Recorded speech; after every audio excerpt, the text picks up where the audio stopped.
We'll call the Audit Committee to order. All right. The first item on the agenda is our internal audit update and plan, and I recognize Director Higgins to address that. Thank you, Mr. Chairman, and good morning. Appreciate everyone being here. And we should have Ice Miller representatives on the phone just for your information. Of course, the streaming should be up and running. If anything comes up, just please let us know. Thank you again. Like you said, the first item is an internal audit update and plan, as we typically do this time of year with this meeting. And I'll call your attention to a 3-page slide handout that may be in your notebook, or it may be the one that staff just passed out. I believe it was in the on the portal and in the materials, but I'm not sure if it was in the notebooks. I want to make sure. Is it? It's in the portal. That's right. Yes, sir. And I didn't see it in my notebook, but that could be me, or it could have been the timing of my particular notebook. So we wanted to make sure you have it. Athing too significant there, and it's not a voting item. It's just about a 3-page slide deck. But that's the document you can refer to. I'll probably just speak from memory, but that's the handout. And what I want to do this year with this year's update is focus mainly on the topic of employer audits.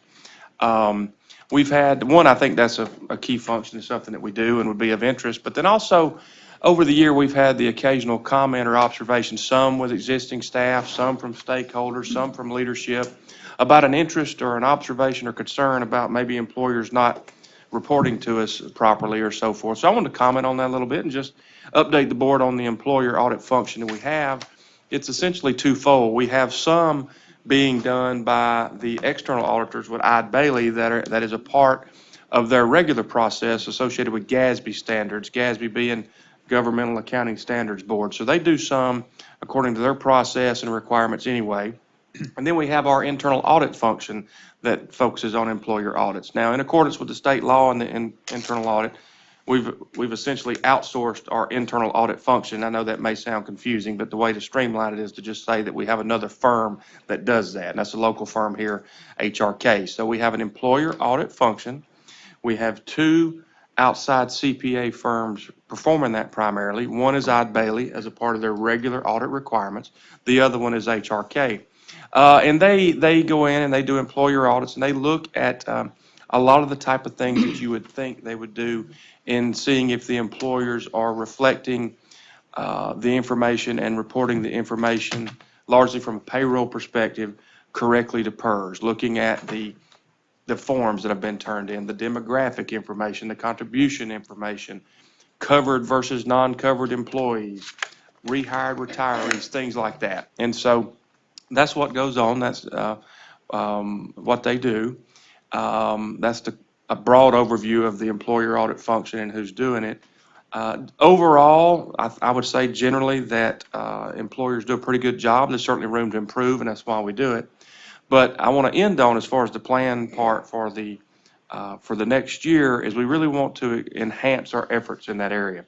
We are going to basically try to double our efforts on the employer audit function and add some additional resources and get to where we can touch roughly 20% of our employers and touch each employer every 5 years. So that's just a quick update on the employer audit function and the sharing of the information that we plan to try to basically double our efforts in that regard over the next year. Again, this is not a voting item or anything. This is just an update, and would welcome your comment, but otherwise would answer questions, or we can move on to the next item. Any questions from any members? Okay, thank you for the update.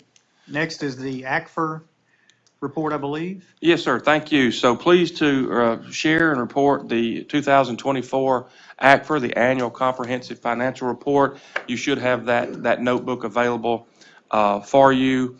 In a moment or so, you'll hear from the external auditor as well.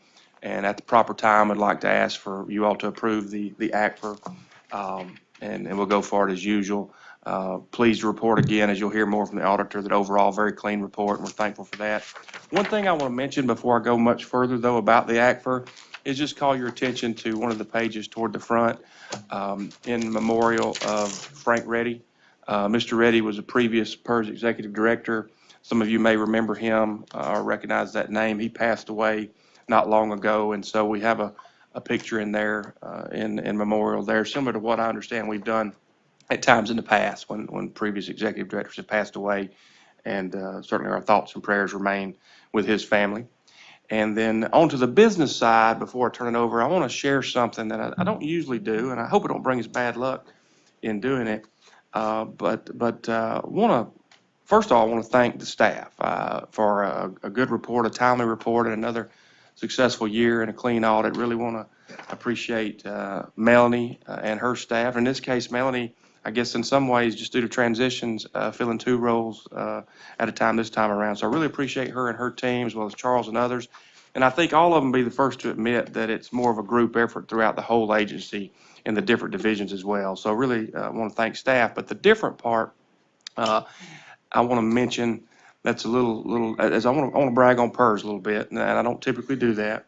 But I want to just mention, as one of the other pages toward the beginning of the act, for you'll see as well, is that you'll see that we've received awards in financial reporting and otherwise over the years. And I think with some of the conversation around PERS over the last few years, just want to point that out. We've received awards in financial reporting, specifically for the act, for like 30-something years. And I think in one of our other reports, that's an abbreviated version, for like 20-something years. And we've received awards in transparency, and we've received awards for plan administration, and sometimes for funding. So just wanted to highlight that and mention that because I think that's something really over that much time.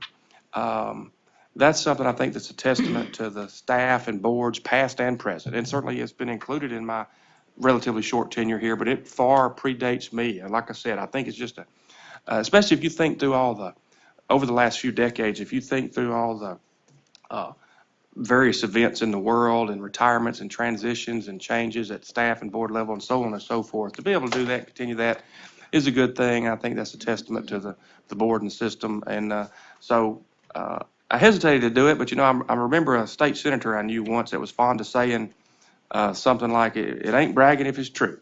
And so I guess it is. And I don't do that on my own behalf, but I wanted to say it on behalf of the entity that is PERS. And that makes up a lot, because I think it's something that the membership, the stakeholders, the state, I just think it's something that the state and everybody involved could be thankful for and proud of. So I'll stop there, other than just to thank the board for your support and leadership in that area, and to thank the staff for their effort there.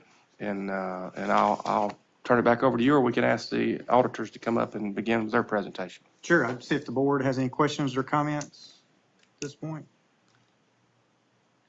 I think you and the staff are to be commended. We don't lack for good information and solid information and thorough information. So thank you for your work. And if you'd like to recognize our auditors, that's fine. Yep, yes, sir. Thank you. I'd like to ask Brad Burles to come up with Ide Bailey, and he's got a presentation for you that may be on the screen, or I think he may just be talking from a handout, and it's in your notebook. Yep, thank you. My name is Brad Burles, partner with Ide Bailey. I can provide my unsolicited opinion on the employer audits a little bit. Out of the 14 or so different states that we work with, you guys are definitely top tier as far as additional work that you're doing outside of the audit for the employers. Some of ours do work outside of the GASB requirements, and you guys are one of the few. So kudos to you guys for your efforts and on that front. I'll go through my slides. I'll reference the slide numbers so you guys can follow along. Some of this stuff I'll go through quickly. It's fairly routine, standard items, but if you have questions on any of those slides, please let me know.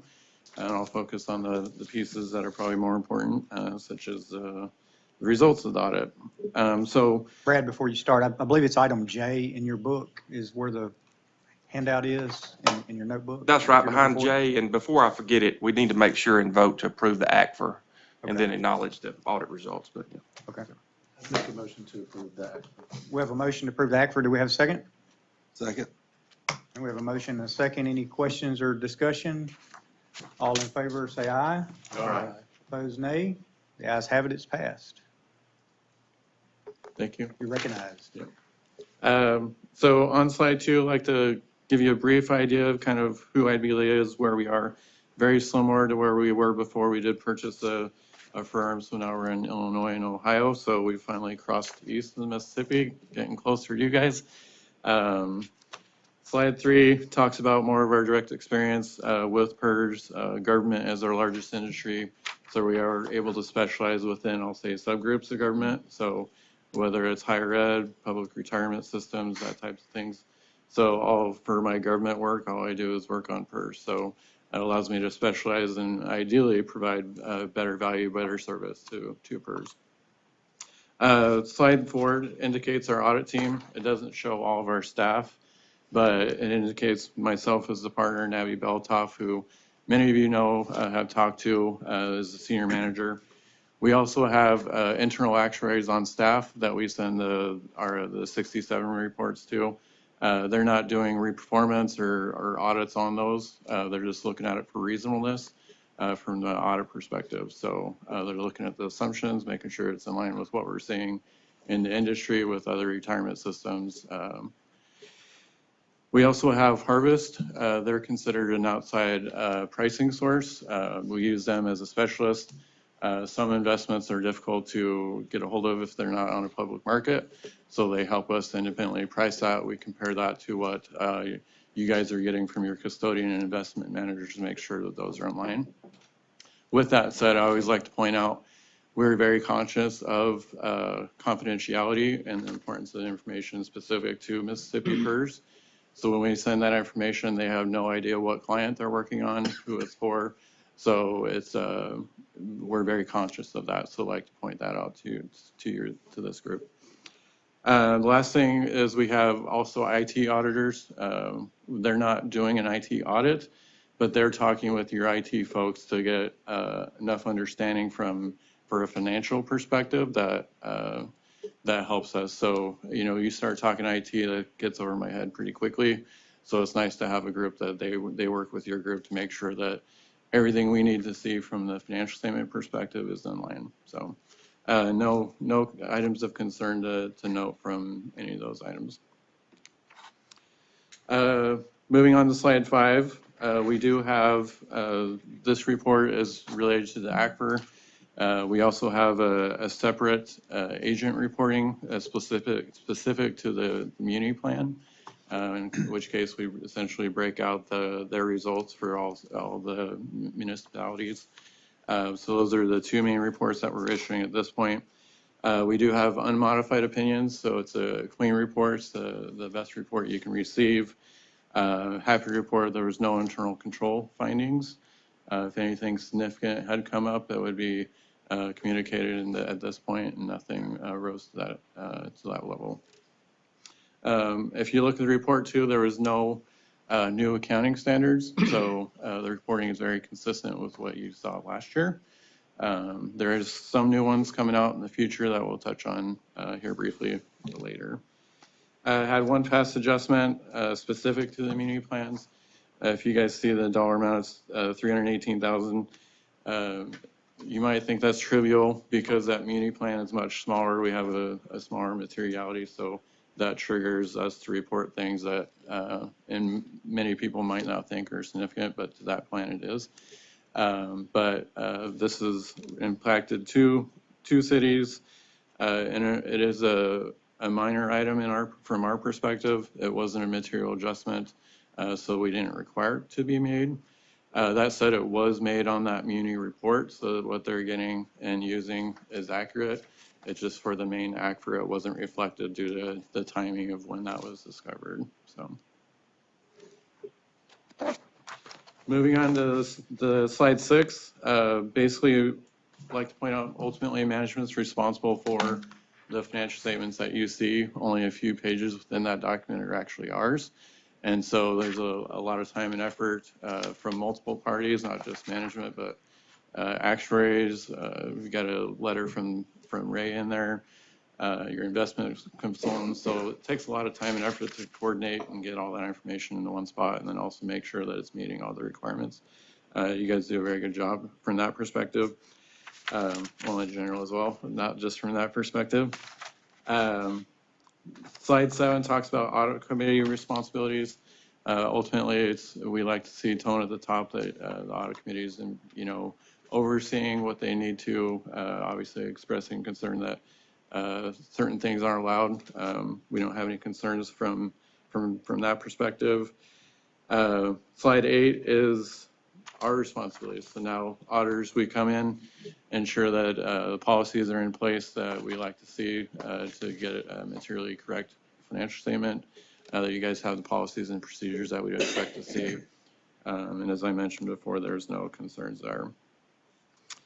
Number 9 talks about our required communications. So I alluded to a couple of times the idea of materiality. So we are performing our tests and procedures to ensure that those statements are materially correct.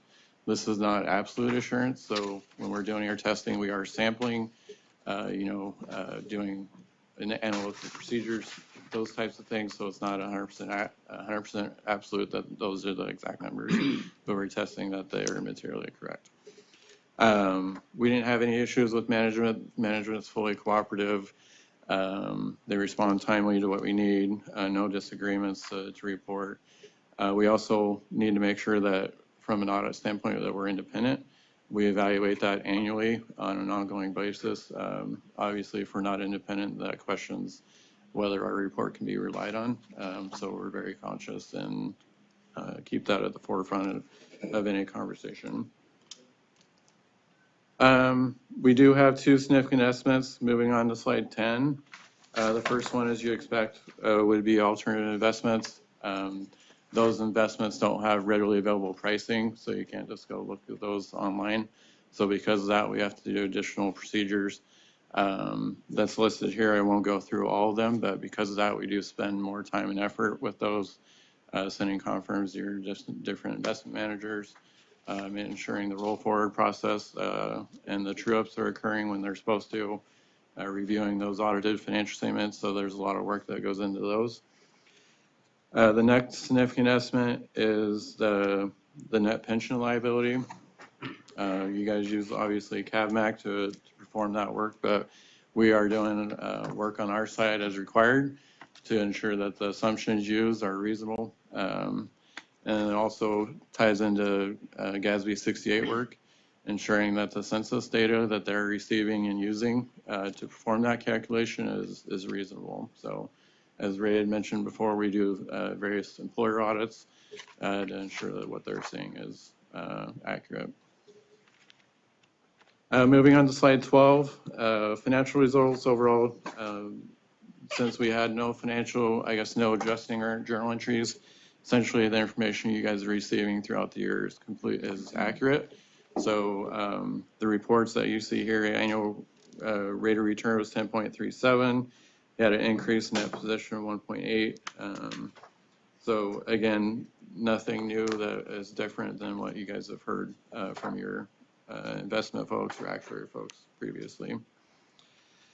Slide 13 and 14 are just a few charts and graphs kind of show a trend essentially of kind of the performance of Mississippi PERS. Really nothing unique or different to point out on those. Slide 15 talks about our remaining work that's still open. We have 2 reports yet to issue around GASB 68, and then there's an examination report that's similar to that respect that's specific to the immunity plans, but we just have a few open items on those. Anticipate those wrapping up here shortly. And the last item I'd like to bring up is slide 16. These are some new standards coming out. We always like to keep an eye on what's on the horizon so we can be working with management. Anything that's going to require a significant lift, we'd like to do up front. Most of these are the compensated absences will be immaterial to you guys, so won't have significant impact. The next one is certain risk disclosures. This will have some impact, but again, I don't see it being significant.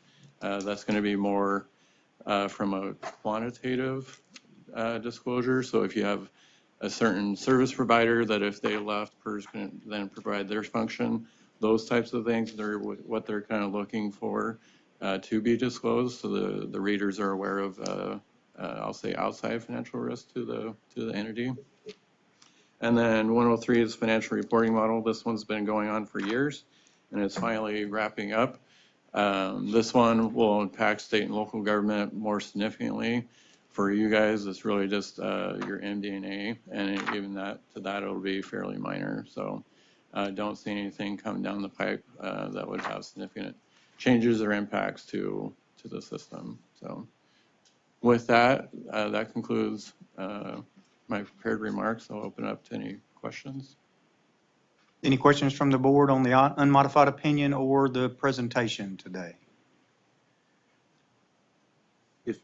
If I may, I wanted to just double check, part of your audit function, if I understand correctly, is to look at the cities and counties to just make sure they're in compliance with the plan. In other words, they've made the proper contribution. Is that correct? On a sample basis, correct. On a sample basis, Yes, certainly. yeah. If someone is not in compliance, do you just report that? In other words, how does the board act? Do you report that to the board so that the board could ask them to either clarify or put up an additional contribution that maybe they had not made? So any findings that we provide are provided to management. And so from our perspective, we're looking and testing that differently than internal audit. So we're testing it to ensure that we can issue a report that's materially correct. And so it would take a significant error for it to impact the schedules that we're issuing. So, and I say significant, likely a systemic issue, maybe at the state level. Especially you start talking about some small entities, even if that entity, if they've got 10 participating employees, even if they're 100% wrong, the impact to that pension liability is going to be minuscule. So, Sure, but I understand the impact of a small community or town Sure. not making the proper contribution would not affect the plan, but that does get reported because they're out of compliance. Right, we would bring that up to management to follow up. The reason I ask that is because there was legislation in the past that has been considered that if someone exited the plan, that there would be a requirement to settle the books. So Sure. somewhere somebody knows what everybody's piece of the unfunded actuarial liability would be. But I was just curious if, as you were doing your sample audit, if somebody was out of compliance, that gets reported to management, who then would handle that with the board. Correct. Okay, thank you. Any other questions or comments? Hearing none, I believe this is an information, not an informational item. We would need a motion to approve the external audit results. I'd entertain a motion at this point. move. Have a motion and a second. Any further questions or discussion on the motion? Who is the second, Mr. Chairman? Yes. Hearing no further questions, all in favor of the motion, aye? Aye. Opposed, nay? The ayes have it. Is there any other business to come before the audit committee? I do want to mention one thing, thank you. It's not new business, but I think I forgot one aspect when I was talking about the employer audit. So sorry if it's repetitive, but just in case, I want to make sure and mention it. One thing that, I mentioned how we were going to attempt to double our efforts and expand our capacity and so on and so forth. And part of that will be reviewing the scope to see what we can do. That said, I think some of what we may be hearing or some of the feedback we've received may be to do more with entities outsourcing functions. In other words, if the city of such and such decides to outsource their garbage collection services, or such and such school system decides to contract for the cafeteria workers, or if they're using temp services firms or something that are private businesses outside of PERS, then that's a little different than what the historical employer audit's been looking at, because we're focusing more on payroll. So we're going to look and see how we might can expand our scope, but I think a lot of what we may be hearing is possibly more of those examples of what I just mentioned. And with that, I don't know if that's, even though there are certainly thoughts and opinions about that, and there may or may not be some legislation in the future about that, but I don't know if that's necessarily within the PERS staff ability to do much about that under those examples. I meant to mention that earlier. It's not really new business, but if I didn't touch on that, I just want to make sure and cover it in the committee. And be happy to answer any questions, but don't mean to slow us down, but I just want to make sure and mention that. I didn't fully understand if Acme School System is not making their proper payment or they're reporting incorrectly, and that is discovered, I think he said that's handed up to management, and then what happens to it? Well, that's right. If they're not reporting properly, we would follow up on that and work to get things in compliance and to get the contributions and so forth. Separately, what I'm talking about is if the school system has decided to contract out or outsource a function, then those people, those individuals wouldn't be in PERS, so we wouldn't be talking about contributions. So related, but a little separate. Well, that was kind of the point of my question. Yeah. And when he said it's just a sample audit and reports it to you, because that would have been my next question. If he was intimate with the, the details of each organization, my next question was going to be, can you track payroll percentage? Yeah. Because if we see that shrinking, then there becomes the question of, is there an assessment of some sort on contractual services that were traditionally payroll functions? But Yeah. thank you for that. No, absolutely. That was kind of where I was headed. Sure. No, thank you. No, you kind of helped remind me of that part, and I appreciate it. That's all I had. Okay. Further questions or comments? Hearing none, we will be adjourned. The audit committee is adjourned. Good morning. We'll call the Claims Committee to order. Item on the agenda is a modification of a joinder agreement with Newton County Board of Supervisors. Mr. Higgins? Thank you, and that's behind tab K, I believe, and it's exactly as he indicated, a modification to an existing joinder agreement for Newton County Board of Supervisors. They would like to and have acted to add their constables that were previously excluded. We would like to move that forward and ask for your approval for both Social Security and retirement coverage with the effective dates December 31st, 2024, and then January 1st, 2025, respectively, as you see in the handout.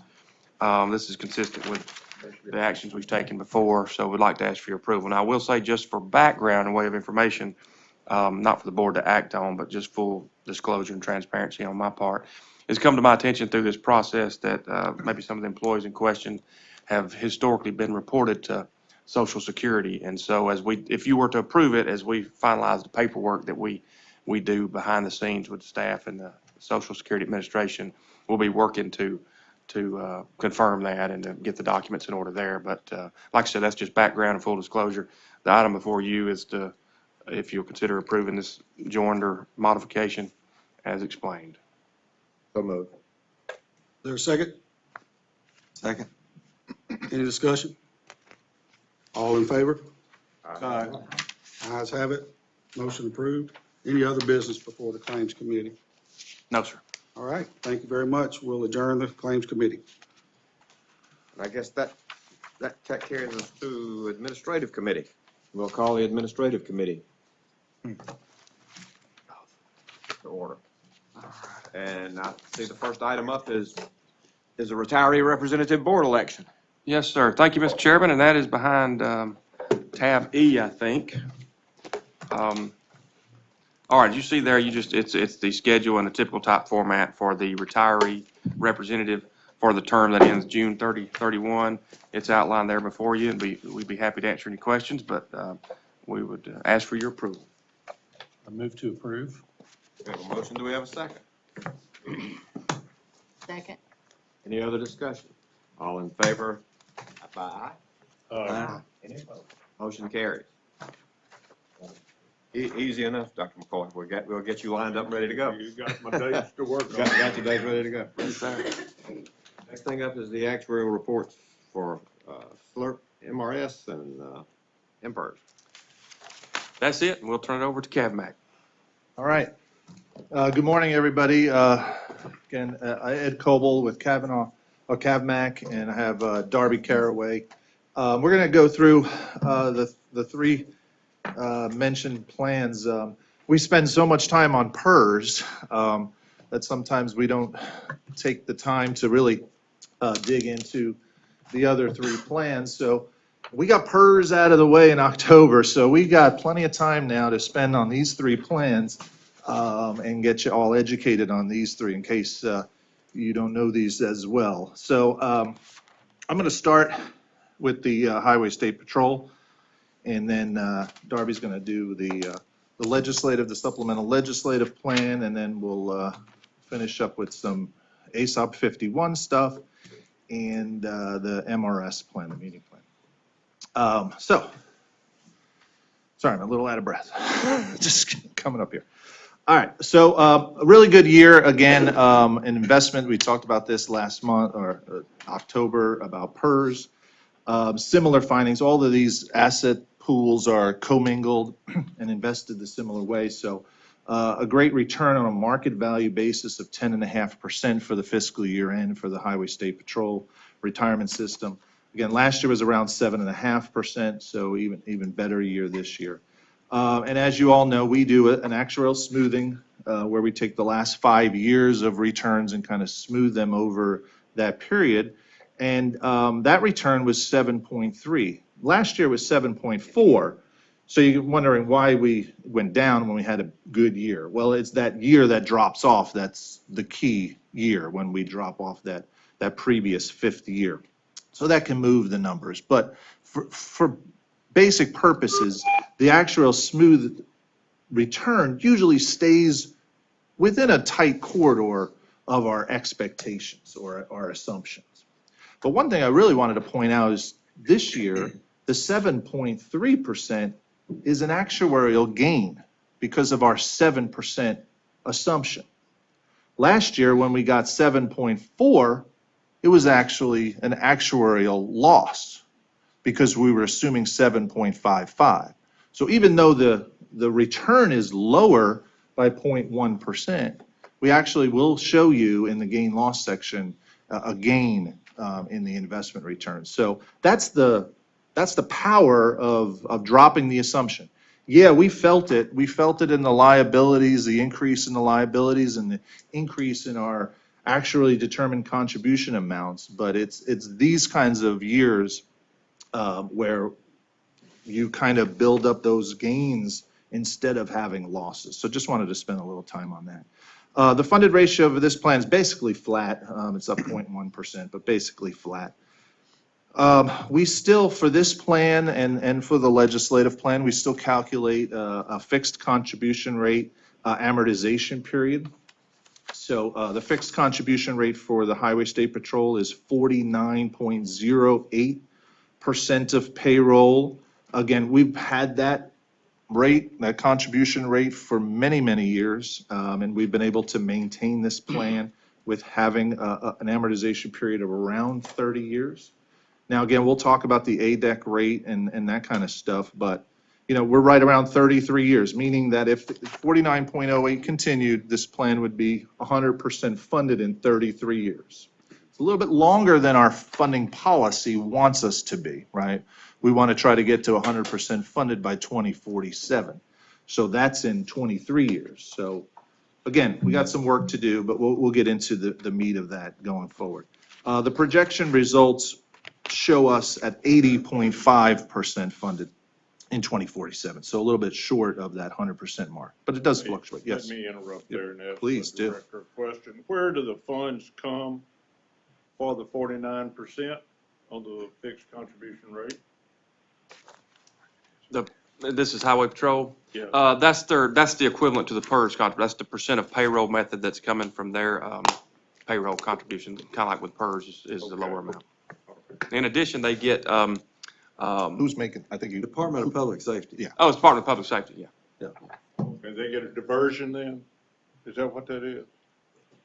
It's 49% of payroll They're plus appropriated. the Plus some diversion. funds, that's Plus the right, yeah. diversion. There is a. The There's a MVR. fee, there's a fee that goes directly to them that's a diversion other than.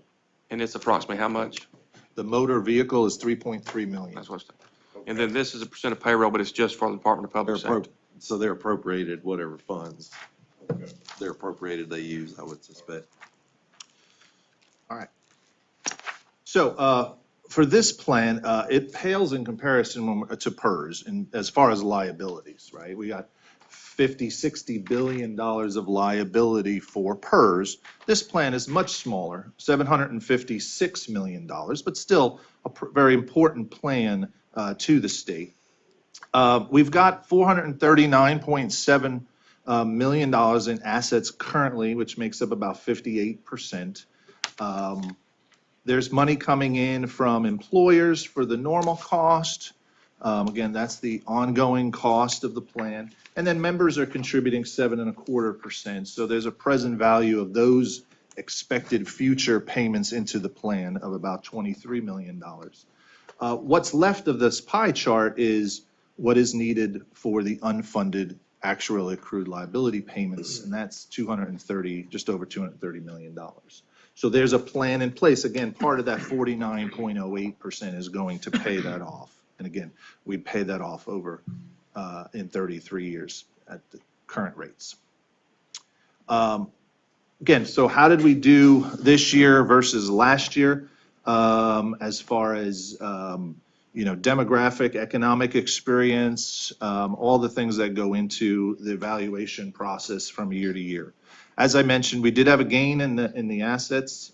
So the investment return showed about a $1.1 million gain for this year. Again, that's a smooth value, but still a good chunk, meaning that our unfunded is $1.1 million less than what it would have been had we gotten an asset return of 7%. We got a gain in salary increases. That means salaries were lower than expected this year, which showed the similar results last year. And if you recall, a few years ago, if you're on the board, the Highway State Patrol officers got a relatively larger raise a few years ago.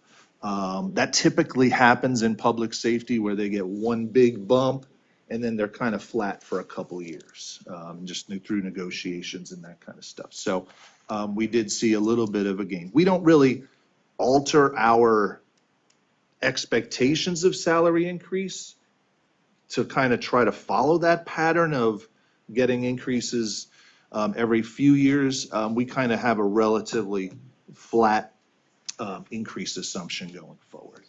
We did see a loss for retirements, meaning there were more retirements than what we expected from the plan. Again, that happens. We adjust these assumptions, but sometimes, we do miss the mark with that. The other things is pretty much noise. Withdrawals, a little bit of a loss, meaning there were less withdrawals during the year, which typically happen. The big thing is the other, and what goes into the other are a lot of different things.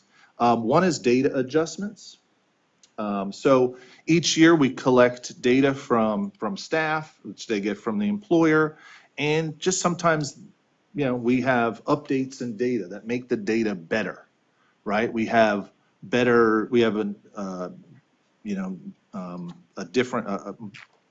have had options that were wrong or incorrect that have been corrected, which increases liabilities. It sometimes goes the other way. That made up about $600,000 of that $3.3 million. The other piece of that was there were a lot of benefit payments during the year that we kind of took out of service retirements because we had more retirements, and we just have a separate bucket that we threw into other. That was a good chunk of the other that were more benefit payments made than we anticipated going out of the system. And then the last one is the contribution deficiency, which is a bigger chunk of this loss. So when we are calculating an ADEC and we have an FCR, just like we see in PERS, if we're calculating an ADEC of 51% and 49% is going in, there's a contribution deficiency versus what we expect to go in. We're expecting that ADEC to be contributed because that's what we're recommending to be contributed. I know there's a funding policy in place here, but for actuaries, we're kind of anticipating that the ADEC is contributed. So there was a little bit of a loss there. That was the biggest chunk of that other. So again, when you look at the other plans, PERS, the supplemental legislative plan, you'll see similar results in there. So I just wanted to spend a little bit of time there. Here's just a history of the last 6 years of the funded ratio. I think we changed that from funding ratio to funded ratio, but basically, again, flat for this year. We were up at the top end about 70.4 a few years ago. We've come down, obviously, with the change in the actuarial assumption to the more conservative 7% number.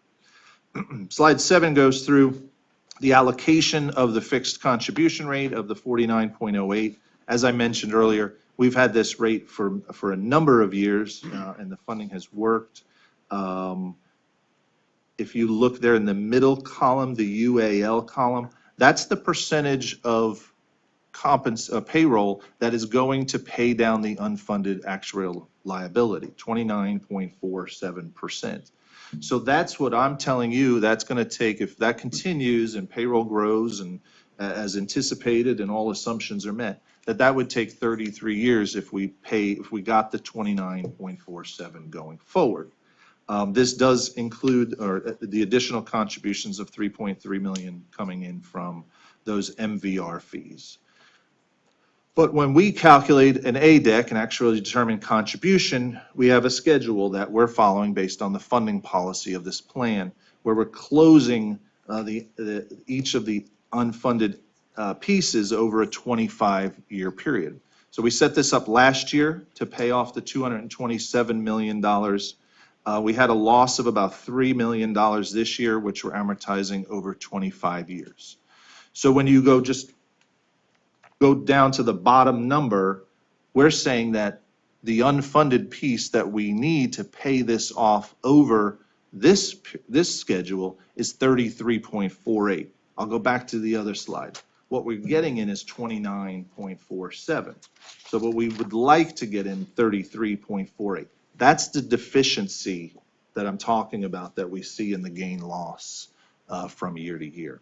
So the 33.48 is embedded into our actuarially determined contribution, where we come up with a rate of 53.09%.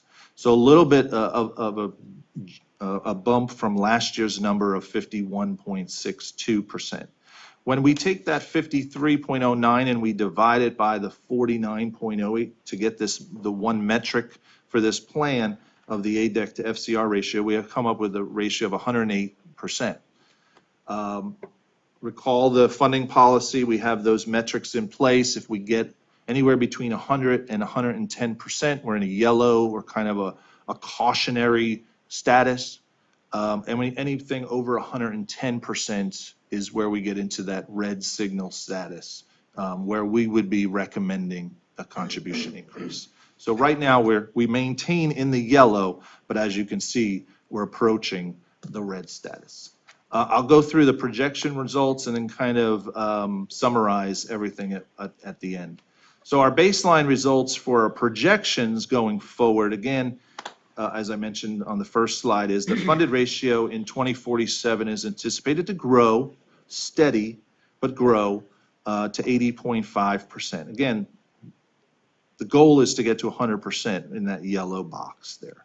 We're not quite there, but as you can see in the second line from the top, the unfunded does start to come down. It was, 231 million this year. It does grow over the next 10 or so years, anticipated to grow based on the current funding. But as cash flow improves in this plan, like it does in PERS, as anticipated to improve, we do see that more of the contribution is helping pay down that unfunded over time. So that's why you see a little bit of an improvement in those last 10 years of the projection numbers. And here it is in graphical form. Again, so it's a steady increase. This is not bad. We certainly don't want to see the red line go down. So we like to see this, we just prefer it to reach 100% during this next 30 years. And then in summary, when we look at all three metrics at the same time, again, our funded ratio in 2047 is 80.5%, which is in the yellow status. Our cash flow at the lowest point, lowest negative point, is 4.4% of assets. That's in the green status. That's good cash flow of this plan because we're getting a lot of dollars in to this plan, and again, anticipating more. The ADEC to FCR ratio for next year, what we're predicting is to stay right around that 108%. So we feel that right now, being in the yellow status, that we can stay and hold at the 49.08%. But I caution the board, and we're talking to the administrative board tomorrow as well, is that, without any further actuarial gains, that ADEC ratio will, based on our projections, be in the red status within the next 5 years. So that's just kind of a cautionary notice that, when we're here in 2 to 3 years, we could be asking for an increase in that 49.08%. Any questions on the Highway Safety Patrol retirement system? Okay. How many people we talking about? You have 504 active members, and there's about 734 retirees. And Ed, I thought I remembered a few years ago where they didn't have a couple classes, or there weren't as many as they thought there were gonna be. Right. What does that do to this rate? They've been pretty consistent on the classes. I think they had one graduate right before June 30th, so they're in this plan. Again, we meet with them tomorrow. They usually tell us when their next class is, but again, they've been pretty consistent with getting a new class. But what that does is it doesn't grow the active members. They would like to grow to 600. That's at least what they've told me. But what that new class covers is all the retirements that are happening, because there's a lot of folks in this plan that are retirement eligible. And we saw one of their longest members, and who was on the administrative committee, he retired last year. So those new classes are just kind of covering all of the retirements. It's not growing the active membership. I think we've been hovering right around that 500 mark for the last few years. Thank you. So the ADEC over the FCR ratio, what is that? That is your actuarial determined contribution over what is actually coming in. Correct. So in order for that 108% to get to green, which one number has to grow? The ADC or the FCR? The FCR has to grow. Okay, so this is a quick and dirty way to look and say, we're not quite getting enough money coming in here. Correct. Correct? That's correct. Thank you. The FCR has to grow or the ADEC has to go down. That's correct. So you do have Right. an That's why I it- said it- here, it could without go down. actuarial gains will bring the ADEC down. And so after dwelling on this a little bit, You're always looking on the bright side, Bill. I love it. I thought I heard the response over that diversion being in addition to that 49.08. Did I hear that right? Yeah, the 3.3 is in addition to the 49.08. And so where is that in here, in your figures, as far as if it doesn't flow through there? It's going directly over into the fund? Yeah, you see in here, in the development of the ADEC, we need 15.4 million. Over to the right, the third line down, is we need $15.4 million for the ADEC. We're subtracting out the 3.3 million in. So we need 12.1 now from the ADEC. We divide that by payroll. That's how we come up with the 33. So it's included. It's on top of the 49.08, or on top of the 53% as well. Does DPS, is that 49.08, is that a mix of federal funds, or is that mostly state funded?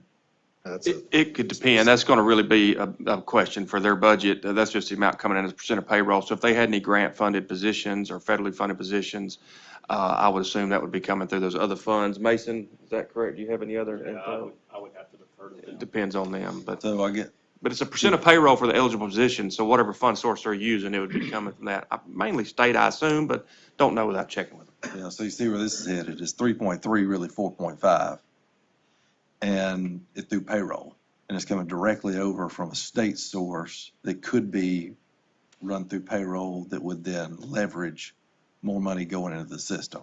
I guess that's my Yeah, which I depending don't on think- their fund I don't think, sources. yeah, so, anyway, just for consideration. Now, the 3.3, I may be getting the numbers mixed up, but that's actually this fee, that MVR fee. But I'd have to look at the actual Yes, payroll it amount. is. Yeah. I don't, yeah.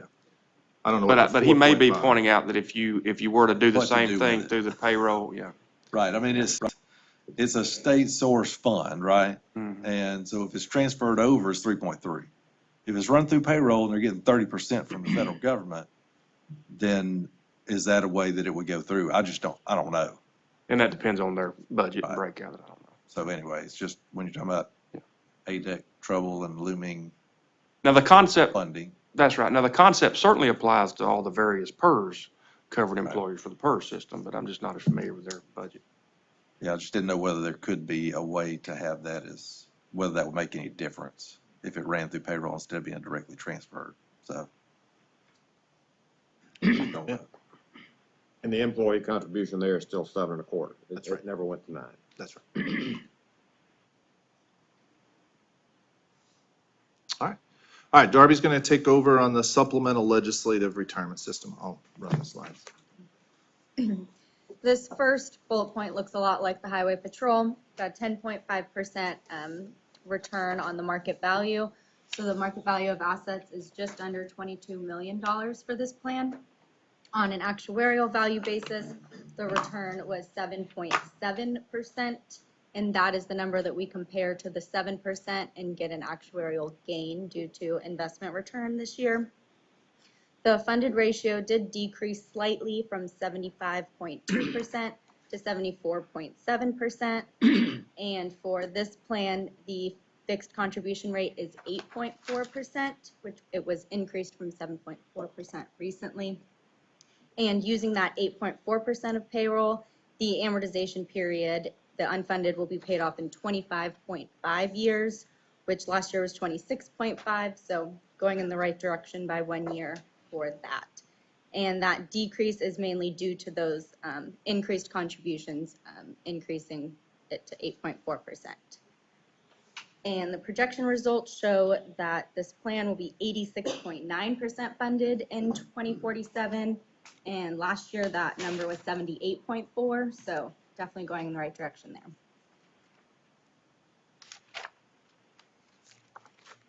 The total present value of future benefits is $33.6 million, and the current assets of $22 million covers a good chunk of that. And then the rest of them are paid by those three separate things that Ed mentioned. Member contributions are currently 3%, so $2 million is going to come from there, about $2.1 million coming from the employer normal cost, which leaves $7.4 million in unfunded liability, that orange section. Moving on to the actuarial gain or loss, there was a total loss of $381,000, which is about 1% of liabilities as of the beginning of the year. And it's really due to three main sections of this. The rest are pretty small. We did see higher salary increases than expected, opposite of highway patrol, which led to a loss of $278,000. We also saw new entrants. They usually come in with some service. We count them as, you know, a new entrant with no service, but we see about half a year of service when they show up. So they come in with a little bit of an actuarial loss, and then that is slightly offset by service retirements gain of $277,000. Yeah, there just weren't a lot of retirements from the legislative plan that they had. Obviously, an election previous to this valuation results at the end of '23. So we anticipated there would be more retirements from that group, and there just weren't. So again, we see that from time to time. For this plan, we have assumptions that withdrawal and retirement that only really occur at election time. There's really not a lot of movement during non-election years. This graph shows the funded ratio for the last 6 years. The first 4 of this graph, it really hovered about 80%, and then due to that assumption change to 7%, it dropped and is now hovering around 75%. Moving on to the fixed contribution rate, as you can see that switch from 7.4% to 8.4%. The normal cost and the unfunded pieces that make up that 8.4 did not shift much from last year to this year. So we have 5.18% of contributions going towards that unfunded contribution.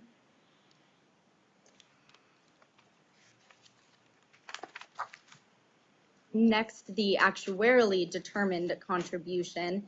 This we treated the same way as Highway Patrol and established the unfunded balance of $7 million last year, paid that off over 25 years last year, so 24 years left. Then we had the $357.7 thousand loss this year, add that to pay over 25 years, and this calculates to a 5.31% unfunded contribution rate, and that is what we would compare to the 5.18 that you mentioned on the page prior. So just a little bit higher to pay off the unfunded under this schedule.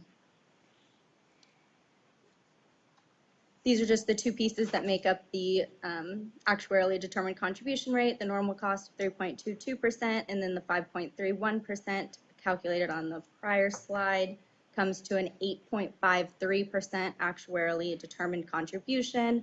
Again, compare that to 8.4% fixed contribution rate, and you have an ADEC to FCR ratio of 101.55, so still in that yellow, but not too far away from 100% there. And paying it off using the ADEC would be 24.4 years.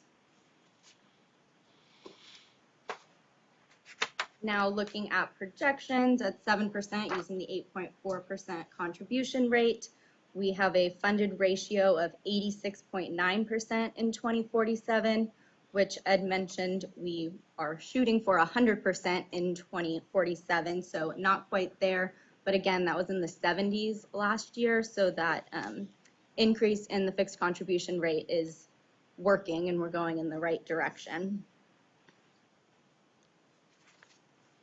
Then in graphical form, we can see the funded ratio, the red line, increasing, but not quite getting to 100% in this period. And in conclusion, we have the 86.9% being in the yellow status. The cash flow at the lowest point is negative 5%, which stays in the green status. And then the ADEC to FCR ratio from this year and next year are still about 101% in the yellow status. So therefore, we do not recommend an increase to the 8.4% at this time. All right, any questions on that plan? Much smaller plan, but looks better funded, so we're happy with those results. Question. Yes.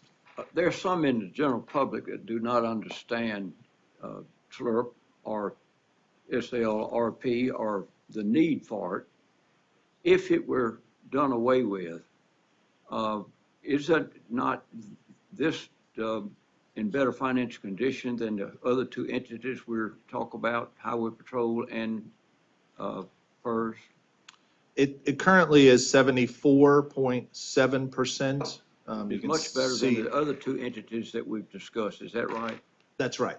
Yeah, it is. It is better funded. However, if you close a plan, you still have that unfunded accrued liability that you have to pay off, which is $7.4 million of that plan, of this plan. So again, it is in better condition than the other two, but still would take a considerable amount of money to pay it. And when you close a plan, you want to get more conservative in your investment return. There's a lot more that goes into that, but yeah. Thank you. But to answer your question, it is better funded than the other two. Well, and you mentioned the word considerable, which I understand, but I guess it'd be true to say everything's relative. Obviously, these numbers are all much, much smaller than the PERS plan. Yeah. All right, I'm just going to finish up with some risk assessment. We went through this with PERS back in October, or no, actually we did this in November. We finished up, but just want to show you the highway patrol and the legislative plan risk that goes on that could happen in the next year or the next few years, just to kind of give you an idea. We do this every year, but the investment risk just on a single year event, if we get anywhere from 1% to 13% or even a negative 15%, you can see where our projections go from the baseline there, which is bolded in the middle of the table. Again, we get a 13%, another great return year. We could be back here next year with some really, really good news on both the Highway Safety Patrol and the SLRP plans. PERS would still need some way to go, but again, opposite that, if we have a really bad investment year, we could be here with definitely red flags. Demographic risk, legislative plan really doesn't have any demographic risk because, there's 175 members. That's not going to change. So there's really no demographic risk. But Highway Safety Patrol does have a little bit of a risk. Again, if there are no new classes or the active membership does go down over time, the funded ratio has an impact and more money would potentially be needed to get back up to more reasonable expectations.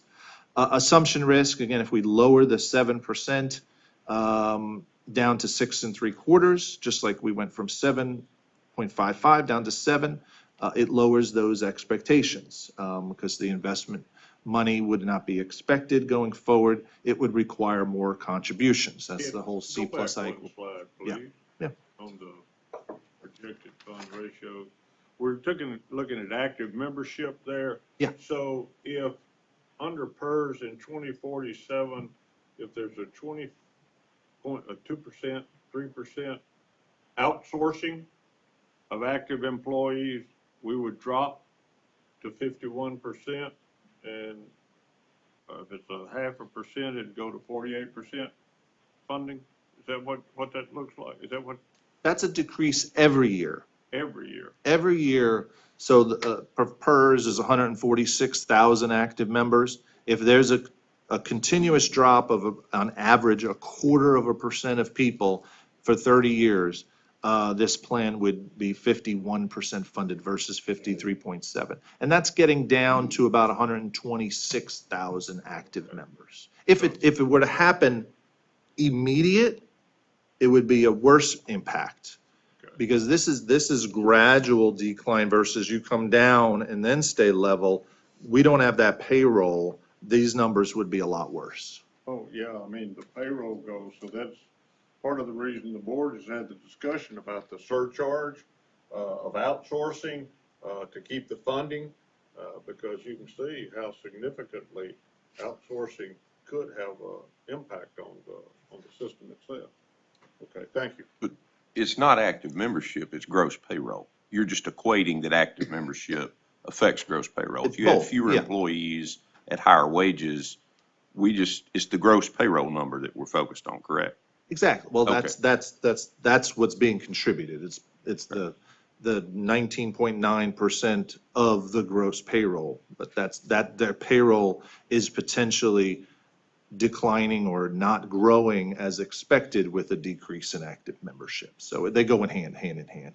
But just in the scenario that technology continues to evolve and there Right. are fewer employees, that does not negatively affect the system if payroll hits your assumption. Right, Okay. if we were to drop active membership, but then everybody who's still there gets a big pay raise and, payroll stays the same, then these numbers would stay the same as the bolded numbers. Okay. You're exactly right. Or some combination of an assessment Yeah. that we see, Right. because you're just looking for gross payroll at the rates we're contributing or some combination of funding Yeah. to equal that. Yeah, and I did a presentation at a conference recently where we talk about AI and the potential of plans having a drop in active membership. And yeah, we need to run these studies for this kinds of things. So PERS is on the top of the list of plans that look at this every year. There are plans out there that don't look at risk like this, and they should be, because it's very important. Yeah, so you're trying to mitigate that negative cash flow being even worse than it would be otherwise. Exactly. Right, because Oh. retirees are still getting their payments. That's not really changing this. Right, well, and you're not leveraging the dollars for 30 years, investments. right. In the spirit of backing on up, Ed, I must have missed something on slide 28.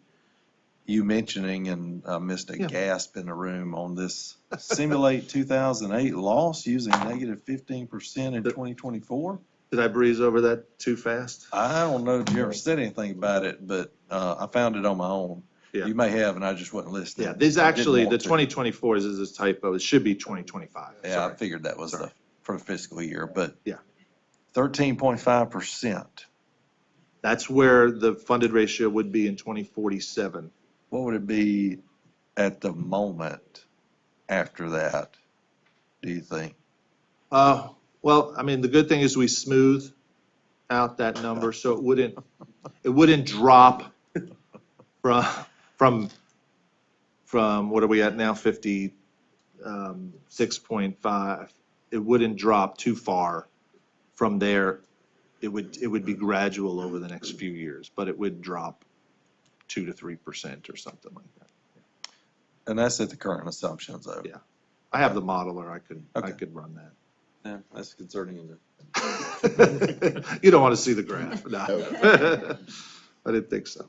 All right. Just finishing up here, contribution risk. If we get just a 1% increase in the FCR, I know the PERS board is adopted going to the ADEC procedures, but if, again, just a 1% increase in contribution dollars coming into each of these plans, you can see the impact for PERS. We talked about 5% growth, plus or minus here. Highway Safety Patrol is not as not of a bigger increase in the funded ratio, because going from 49 to 50 is a lot smaller of a percentage, going from 19 to 20. Or for SLRP going from 8.4 to 9.4 or back to 6.4. So there's a bigger leverage there in that 1% of increased contributions. All right, that's my spiel on risk. I got one slide on the municipal plan. We're meeting with the folks tomorrow. They're all from this for new board members. There is a plan out there that's been closed for 40 plus years now of active members, and they still have 1,300 retirees in the system. I tell Darby this all the time. This is actuary security, that pension plans, even if they all close today, they're still around 40 years from now with a lot of retirees in the plan. So there's, again, no active members in this plan, 1,337 retirees, 17 different municipalities that we're valuing, and how we give them a millage rate every year of what to contribute to their pension plan to keep it with enough assets for funding, but we don't want to have an extraordinary amount of assets. We kind of want to lower our asset pool, so when that last retiree is standing in each of these municipalities, there's just enough to cover their benefits in the plan. So it's kind of a nice, we love this plan because it's a nice kind of actuary science of art and science mixed together, because we're trying to develop millage rates that kind of bring down the assets, which is different than what we normally do when we're trying to build up assets. So again, it's a great group of folks that come in every year. Just in summary, Tupelo, they're allowed to grant ad hoc benefit increases or COLAs. Tupelo has been doing that for the last few years and providing that. There are some have it built into their models that they provide COLAs each year. But Tupelo does ad hoc benefit increases where we do those calculations. I think the board approved that at the last board meeting. Part of the millage rates is based on assessed property value. So we gather that information from each of the municipalities to look at their assessed property values. We basically make an assumption that there's no increase from year to year.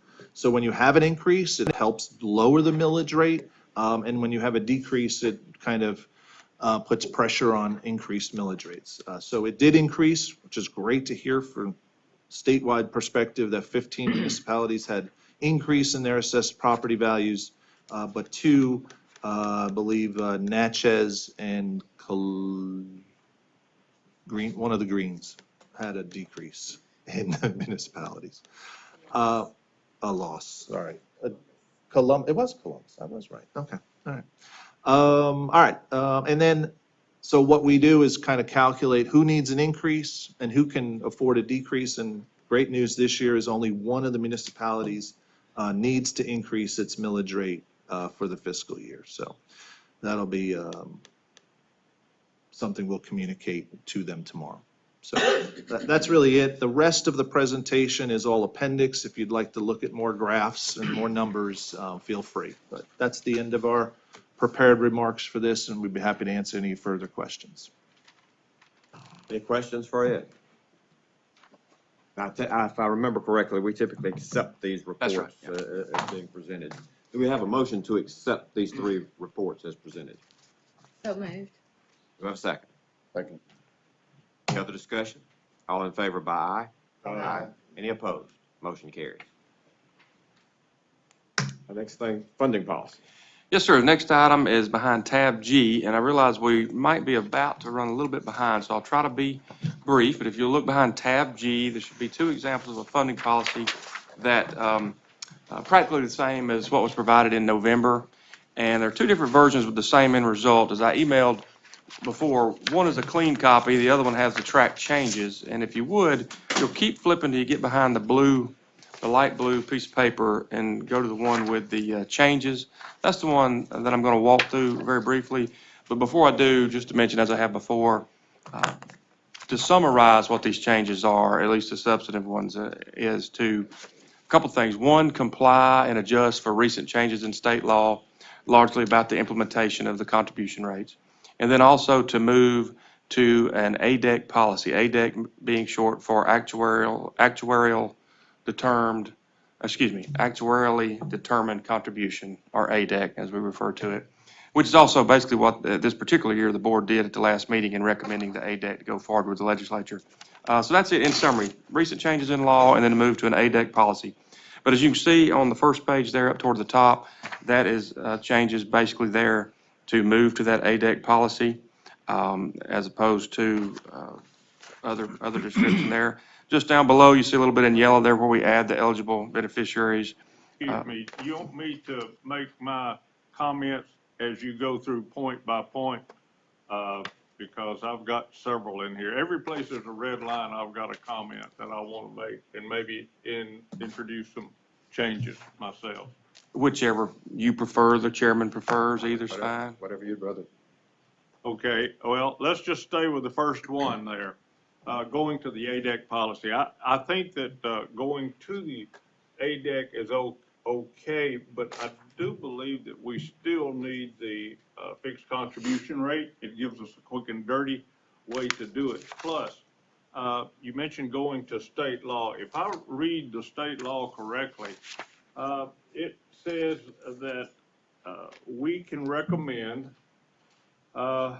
changes in the contribution rate to the legislature if it's accompanied by at least 2 independent actuarial assessments.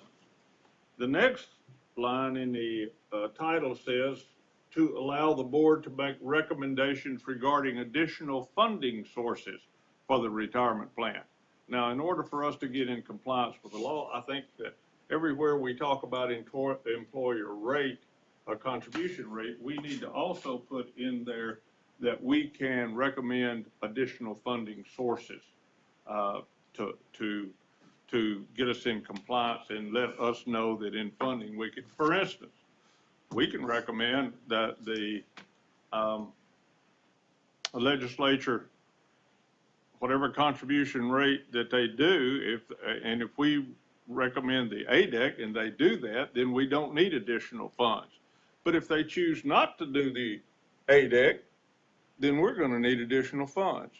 So if that's $250 million a year, then we could put that in a recommendation, and it could go to the legislature.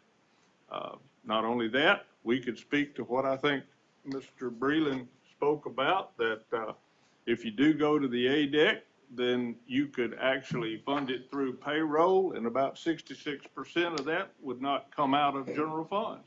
Whereas if you do it direct by a contribution, that comes straight out of general funds. So I think that in the first red line addition there, that we ought to insert language after where it says contribution rate and any additional funding sources or amounts for the retirement plan. And we ought to insert that language in there to get us in compliance with the law. So that would be my comments on changes that we would need to add to this particular policy. If I could, let me mention this and maybe have a suggestion. So one, just to confirm, and I recommend that moving to an ADEC policy as outlined here, which I don't think he's necessarily opposed to. But what I would say to that, a lot of good feedback, a lot of good points. I don't know that they all necessarily need to be or would be in the funding policy or not, but I guess to a large degree that is determined by the board. But I said that to say this, and certainly happy to do either way, but just being aware of the schedule and being mindful of things.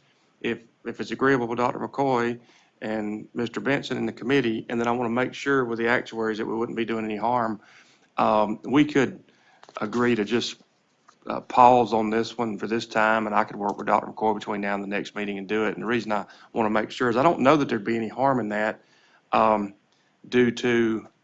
because the board's already acted on the funding recommendation to the legislature this year. You've already done the evaluation. You won't be doing it again until next year. So unless you or anybody else sees any harm in that, just as a suggestion, now I could certainly respond further, but I was just thinking of time, we could always work together and incorporate that and see if either he and I could, for lack of a better description, agree, but how it gets incorporated. But anyway, we can keep going too. I was just thinking of time.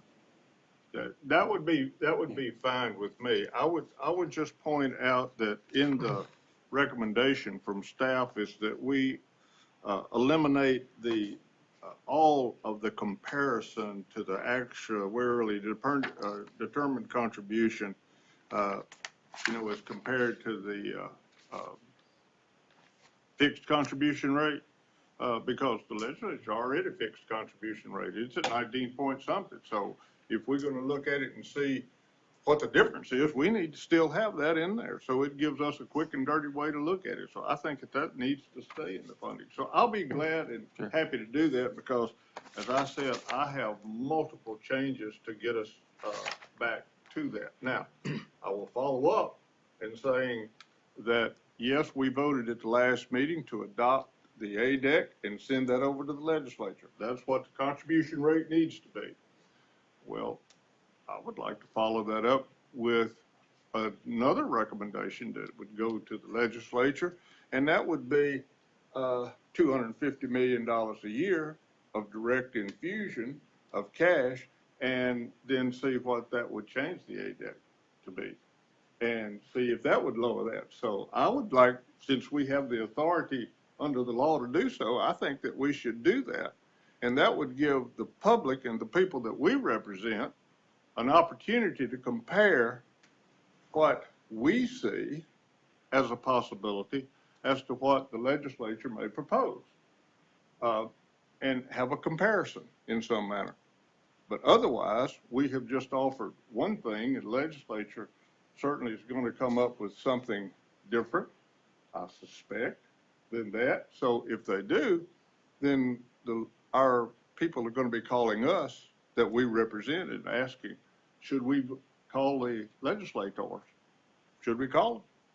Well, if we haven't looked at what those other things are, then our people that we represent don't have any comparison to do it. And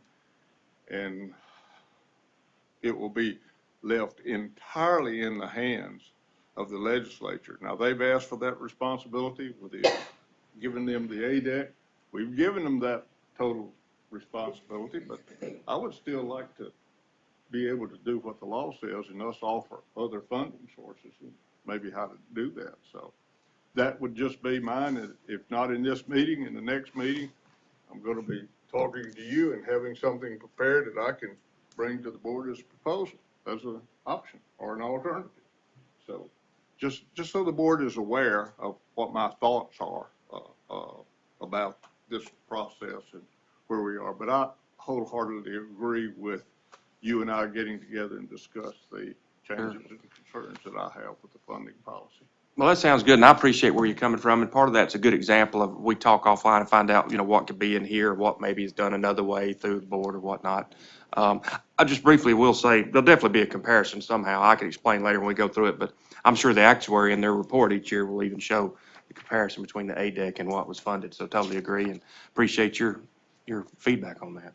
So I guess we're gonna move. And I assume and again, my opinion is when we send the ADEC, the proposed ADEC over of 25 point, whatever it was, that our purpose was to get whatever that money generated, whether that came through payroll, whether that comes through cash, however that comes through, that would be our intent to do that. But with that, if the rest of the board's agreeable, we'll table the funding policy discussion until the next meeting and move on if nobody has any objections to that.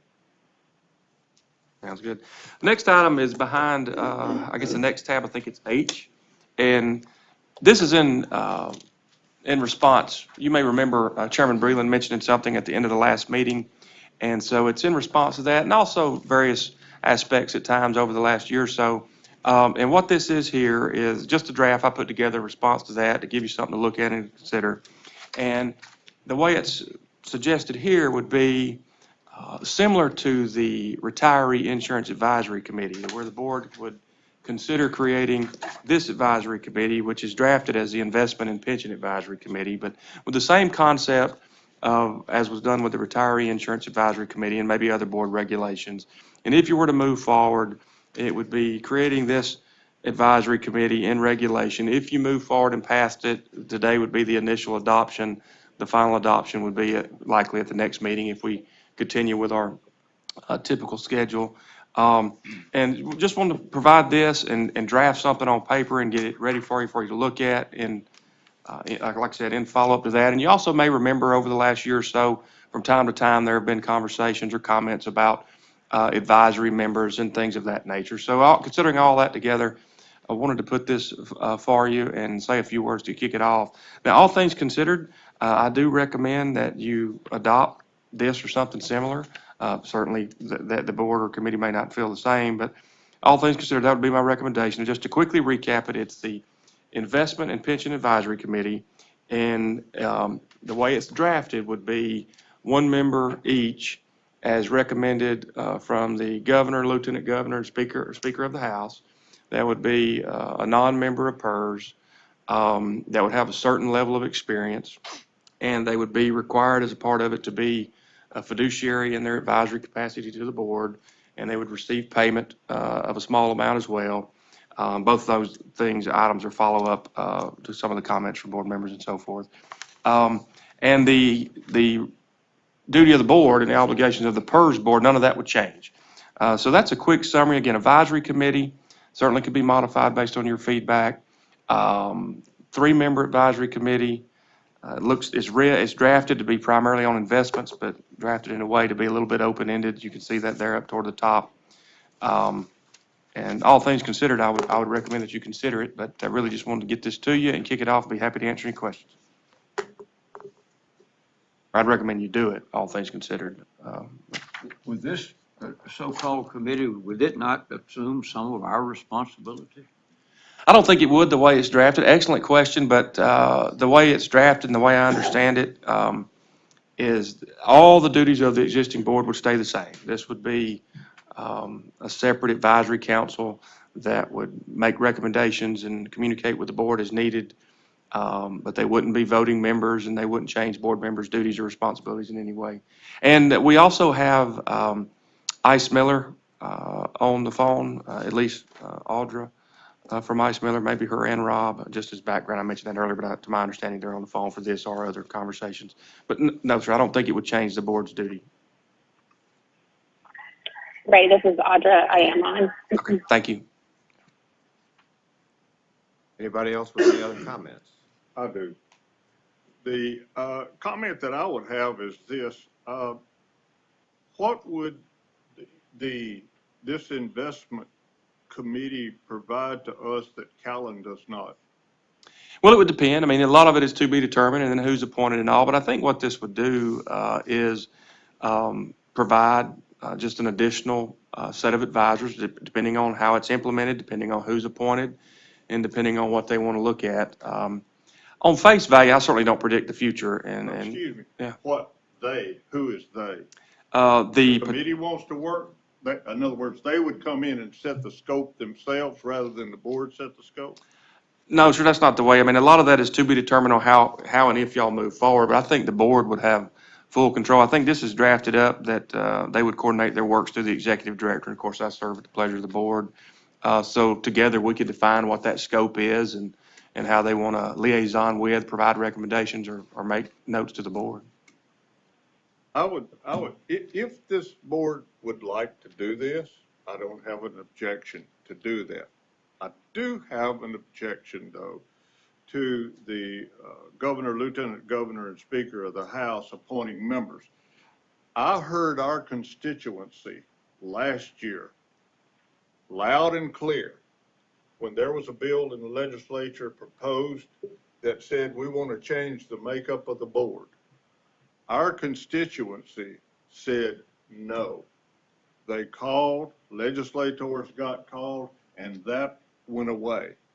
Now, I view this, if we go and bring on ourselves people that are recommended by the governor, lieutenant governor, et cetera, if we do that ourselves, I view that as the first inroads of having politics come into the fiduciary responsibilities of the board.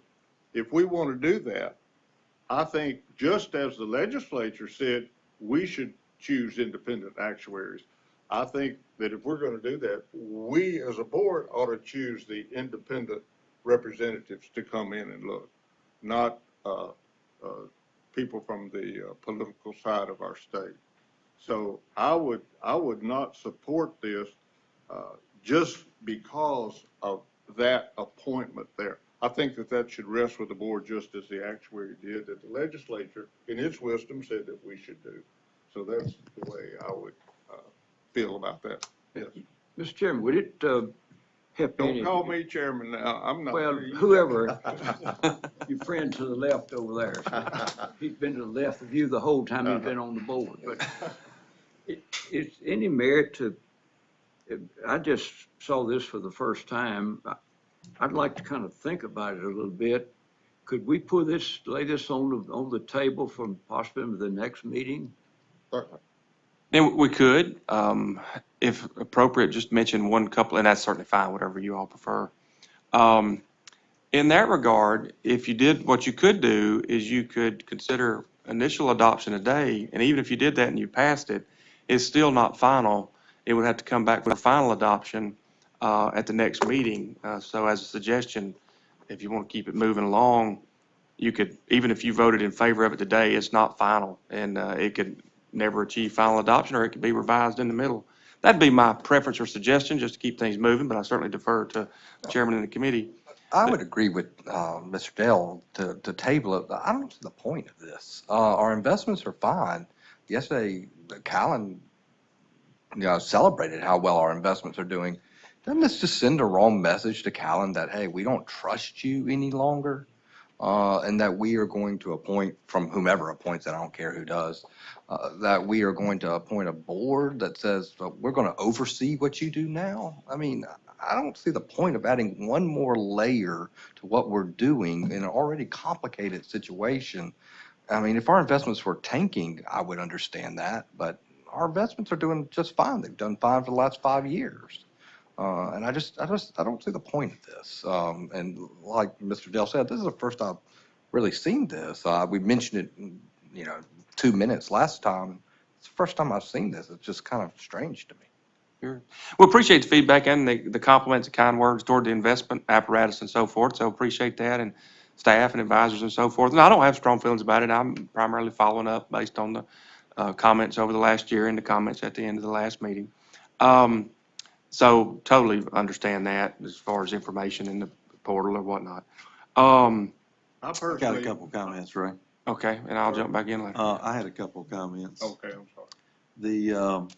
I would say they're good compared to what? What are our returns good compared to? Whatever they're being compared to at the time. And just like there are managers out there who aren't known by Callan and they're brought to Callan out of somewhere or some strategy, this seemingly, whoops, who thought of this? Nobody thought of it. Now here's this strategy. It's a little bit of a outside of the group think, if you will, is the potential for it. That's my thought on it. And I can remember vividly answering a question last year, which was, would you be opposed to us appointing an advisory group? And my answer was no, I would not be, because I'm not scared of what some advisory committee is going to say about it. I'm more interested in us having a disease and depending on this one or two people to tell us this is how this is supposed to work and here's what you got and here's how we treat it, and shutting the door on any other opinion from anybody else who may have knowledge about it. So that's really what it's about. But again, and no, I'm not dead set on it either. Either way the board wants to go is not going to hurt my feelings, which wouldn't matter anyway. But that's kind of the thought behind it, is to have some, one more outside, because the actuaries have had their share of outsiders looking in who are experts. Investments really don't, other than Charles and his staff, who are all in the mix. They're right in there with it too. This would just be more of an advisory. You ever thought about doing this? Has the state of Mississippi ever thought about what Canadian pension plans do well? They've got this new infrastructure they're about to build out here, and they're either going to go borrow money at 6%, or PERS could have a steady cash flow and only yield 5%, but that's still a win-win, because we've got a lot of investments that wouldn't yield that kind of cash flow on a yearly basis. Take bonds, for instance. So really just more of sparking that, some of those ideas and somewhat of a review over, or an endorsement, if you will, over that process is working, and somebody from the outside feeling like they have that, even though we're all inside. I know it's more of somebody from the outside having some control, if you will, or some insight to it. How many other companies are like Callan across the United States? There are several. I don't know the exact number off the top of my head. But they're not, I don't know that there's that many, but there's certainly more than one. Could I? Yeah. There's a group called the Horizon Actuarial Services Group. They do a survey of investment consultants, and they pick 41 investment consultants. Callan's one of them, where they kind of group all their capital market assumptions together, their expectations over the years. So again, I don't know how many are at the level of Callan. Callan's one of the top ones for sure. I don't know if it's like, there's different tiers, but just to give you an idea. If we're looking to do something like we did with Ed and his firm, and have somebody come in and replicate or look at or do an audit, it would seem to me that we would want to take the top firm or two in the United States and have them do an audit of the process and procedures that Callan does, to see if they are doing it in a manner that would produce the results that our funding policy says, that our goals are, that us to be as conservative as we can with minimal risk and maximum return, those kinds of things. Have a company do that sort of audit rather than the committee as here. I would much prefer to have firms who are dedicated totally to this and to our operation. than who this kind of an open-ended selection here might occur. So I'm not opposed to it. I am opposed to the selection of how we do that and who we get to come in to be an advisory. So I think the first thing the board's got to decide is, do we want a committee? And the second thing we got to do is, how do we populate that committee? Are we going to use one company or two companies, that sort of thing, with a defined scope of what we want them to do? So that would be where I would go. Yeah, let me mention this if I could. I'm going to try to move it off of the calendar and the investment consultant type part. Just briefly will say to something we certainly can do that. I've thought about that, followed up on that, and at a later time we can incorporate some view of that. But to me, that's different than this particular endeavor. And I want to comment a little bit on something Mr. Breland and Dr. McCoy said. And it may not be in particular order, but just kind of give a little background on the possibility of this. As you remember, last year, there was some efforts to modify, and I'm just giving you this for you to consider and it looks like this may or may not be moving forward at all, let alone today, but I want to just give you a little background, some rationale for you to consider. Dr. McCoy alluded to last year, and just think about, so Dr. McCoy mentioned last year and the efforts to change the board and the response to that. Mr. Breland referenced some of the questions and comments about advisory members, which of course in some of the hearings that was asked about as well, and there was an accepting type response to advisory members. So think about, what if some version of this where it invites the state leadership to have an avenue to communicate formally with the board? What if, because those efforts that we talked about last year, they may not necessarily in smaller, I mean, they may not be, that talk could come back up. What if this helps mitigate the risk of that and or creates the avenue for leadership to have a more formal liaison type role with the board? I'm just thinking a little bit on the fly, but just to comment on the questions of advisory matter and the events of last year, which could come up again. What if some version of this helps mitigate that and creates this vehicle to gather the sponsors' input? That's kind of some of the background. I don't know if Chairman Breland wants to comment on that or any others want to, but with more time, I probably could have thought how better to articulate it, but I'll just keep that in mind at some point when you consider it. I would say this. Because it doesn't change any of the board's role at all. They're not.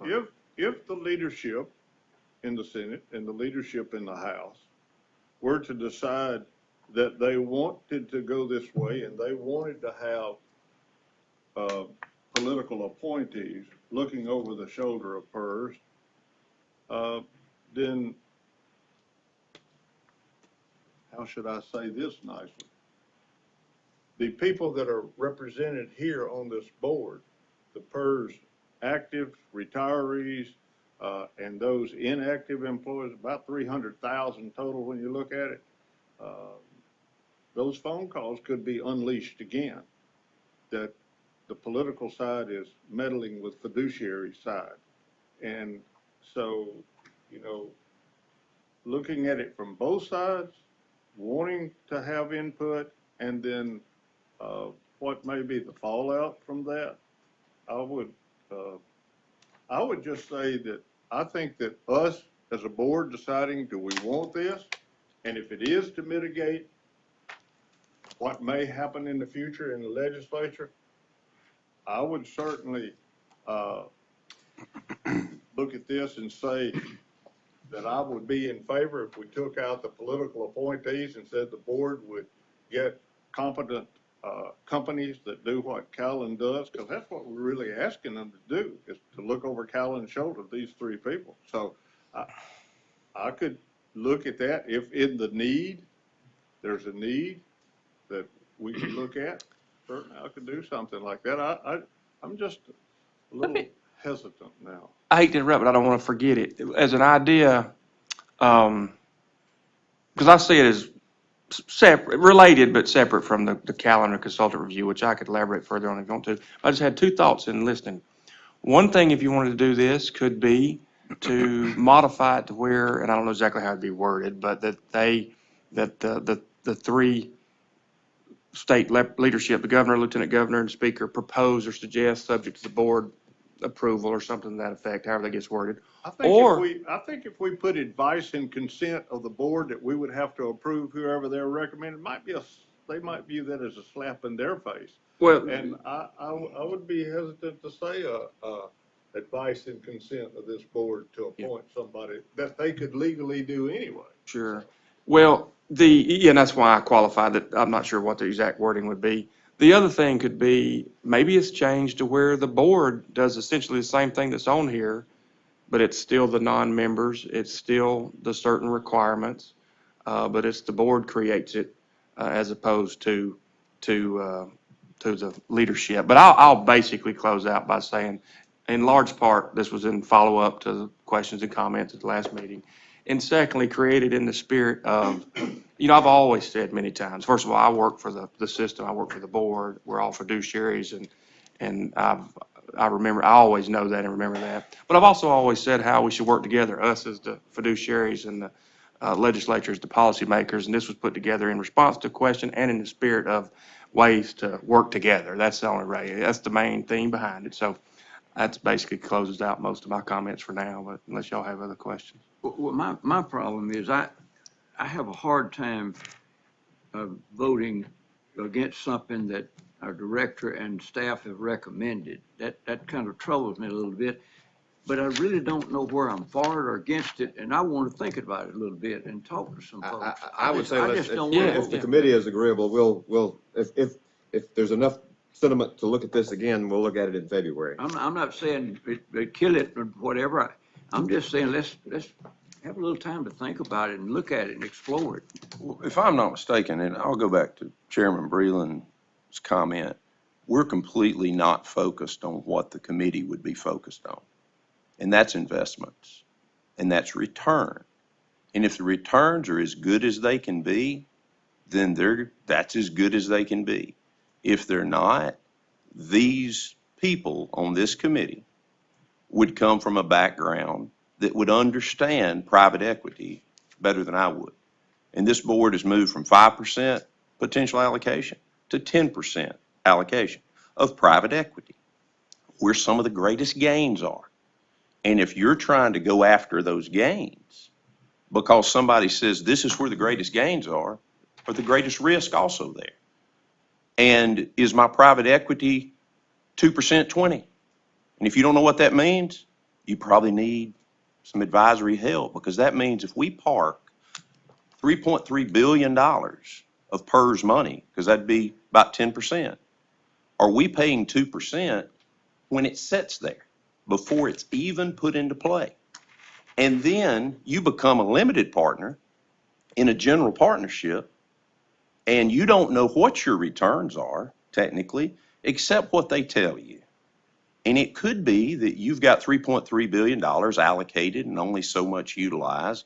I think that's the level of complexity that we're talking about. It's no disrespect to any board member or to any constituency or anyone else. It's saying that there is one more lever than more contributions, and that is more efficiently managing the assets. And if they're doing as good a job as they can do, then that's great. They'll come back and say that. But I don't want to lose focus on what I think, and I don't mean to speak for Mr. Chairman, but it was literally looking at, are we maximizing the assets of our constituencies, which is members and retirees? Is that fair? It is, especially on the expertise part. I mean, I think we are doing that, like Treasurer McRae said, we have a good investment program, but I particularly followed the part about the additional expertise that, in a specific investment type way, that may or may not be on the. Now, I think what you're talking about, from my perspective, is asset allocation, and then once we allocate the assets, are they being implemented as quickly as possible and that sort of thing. Now, that's the scope that I was talking about. Yes, that is not here. And if that's specifically what we want to look at, then I would change my thought and I'd say the national firm that we would employ would come in and look at specifically at that part of our asset allocation to see if we're utilizing and moving that money into the areas that we can get the return as quickly as we can possibly get out of that. Because overall, if you've got a manager who's doing that, they're working at their pace to invest that money and call that money to be used. So, but again, I think I would be more comfortable with a national level firm that has the respect of the national come in and give them a specific scope to look at, like we did other actuaries, and to look at those, because that's where we've got national actuaries in. So. But in essence, what we're trying to do, or what I think an advisory committee is trying to do, is sometimes be the pushback, is ask the questions. Do we have the proper number of managers? I don't know the answer to that question. Do we have too many money managers? Do we have too many layers? Is there money we're leaving on the table? Those are beyond my knowledge base. Mid-30s, about 36 money managers and about 50 funds, thereabout, pretty close. Charles in here, somebody can nod. Yeah, that's pretty close. That's what we have right now. No, I understand that's what we have. I think the advisory committee is advising the board, if it goes that way, is that optimal? Is the asset allocation? I think all it is a second look at the efficient use of assets is all that I'm understanding it to be suggested for. But Mr. Blunt, do you have something? Not right now, thank you. I just saw you lean up. I was not. I have a lot of thoughts, but I'm just gonna, I need to think I through think it. at this point, though. I'm we're like looking- Commissioner Dale, I need some time. We're looking at tabling things for further discussion down the road, if that's agreeable with the board. That sounds good to me. And if that's it, that concludes the administrative committee meeting, unless you got something else. No, sir, other than to say that I'm sure we probably all agree that if we'd have necessarily known all that was going to be on the discussion table for today, we wouldn't maybe had that on the list this time around. But look forward to it when the time comes. But yeah, that's fine, Mr. Chairman. All right, I think next up is, do we want to, it's 11:47, I guess we continue on? Let's finish legislative before lunch, unless we can break during the middle of that. Sounds good. My time? Yes, sir. Legislative committee would come to order. I don't think it's any secret that some of us were not happy last year that 8 of us were going to be fired from serving on this board. And I don't like to be crossed up with anybody, in particular the legislature or anybody else. And efforts were made since that time to not get us in that situation again. So since then, there have been meetings, and I have had conversations with leadership about the possible legislation coming forward this year. So, Mr. Director, would you comment on that, please? Sure, thank you, Mr. Chairman. And to talk a little bit about the legislative initiatives and ultimately Tier 5, and I know we're going to have some conversations about a potential Tier 5 in a minute. But just briefly, let me say, as you recall, board's already voted to move forward with some legislation associated with MDC and then the paying off of the unfunded for anybody should they leave PERS, and we appreciate you doing that. Also, similar to last year, I suspect we'll have something to do with ORP, but holding that for now until we, as I've mentioned before, that's something that could be discussed more in concert with Tier 5, potential Tier 5 after that's finished. Before I go to the potential Tier 5, let me just take a minute to briefly talk about the importance of the additional funding. I know we've gone over that, so I won't spend too much time, especially with us running behind, but I just wanted to mention that the most important thing still is additional funding for PERS in some manner consistent with the actuarial recommendations long term. That's just very important. That's the most important thing. Funding is the thing. PERS is certainly stable now, but long term we need funding more in line with the actuarial recommendations. And I appreciate the board's efforts on that. And I say that because irrespective of a potential Tier 5, the additional funding is needed. It doesn't matter, in my opinion, if there's a tier 5 or when there's a tier 5 or necessarily what type of tier 5, the funding is still key. And again, appreciate the board's action on that. As I mentioned earlier, the board has already done that for this year. Now moving to a potential tier 5. And I'm not going to bury the punchline. I'm going to go ahead and say that should the state propose a tier 5 DB/DC hybrid like or similar to what we've talked about in November, I recommend that the board endorse that should they do that. But I want to unpack that a little bit and spend just a few words talking about it. And we're going to have CAVMAC and the actuaries walk through some of the comparison. As you know, I'm supportive of a tier 5. I've recommended a tier 5 many times before. I believe, and the reason I do that is, or say that, or recommend that, is because I think an appropriate tier 5 pension reform, if you will, would help better sustain the existing system and existing PERS for existing membership. But as you know, I'm in support of an appropriate tier 5. The board, as you know, has acknowledged the need for a tier 5. And by tier 5, as you know, we're talking about a different benefit structure for new employees at some point in the future. But the board has acknowledged the need for a tier 5 on more than one occasion, and sometimes unanimously, if I remember right. More specifically, last year, the board proposed and submitted a particular tier 5 to the legislature for consideration. And of course, speaking of the legislature, they have acknowledged the need for a tier 5. So I think an appropriate tier 5 is necessary. I think that's a good thing for the existing membership. I also would say, to describe before I turn it over to Ed with CAVMAC, is that I think that it's my belief that the state and leadership would be very interested in and may want to pursue the tier 5 DB/DC hybrid model that we're going to go over, and like we've mentioned before, but they care about what the board thinks, and they want to see, and that's a good thing, and they want to see if it's something that the board may endorse or may support. And Ed's going to walk through the details, but what I would say to you before I close out for now is that the state, as the plan sponsor, has the ultimate responsibility to design the plan, to design the benefit structure. And if the state wants to move forward with a tier 5 that's a DB/DC hybrid, and the results of that, and I don't predict the future, none of us can, but based on the best we can put together with our paid advisors and experts, if those results of that are estimated and projected to decrease the unfunded liability, if it's projected to pay off the unfunded liability, the debt, if you will, sooner, if it is projected to have more of the employer contribution going to the unfunded, if it is projected to mitigate the contribution rate risk, as we've talked about, of projected increases in the actuarial determined contribution, referring to the employer rate that everyone's expressed concern about, which is a legitimate risk.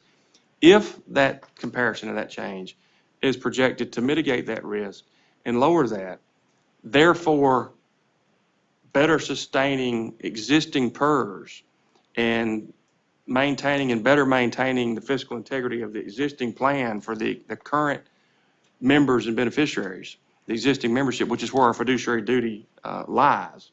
If that is the case, then that is why I recommend that the board endorse that, should they do it. But that's just my intro, and my thinking is we'll let Ed walk through the numbers, and I'm sure there'll be a great deal of discussion and dialogue. Again, you said they.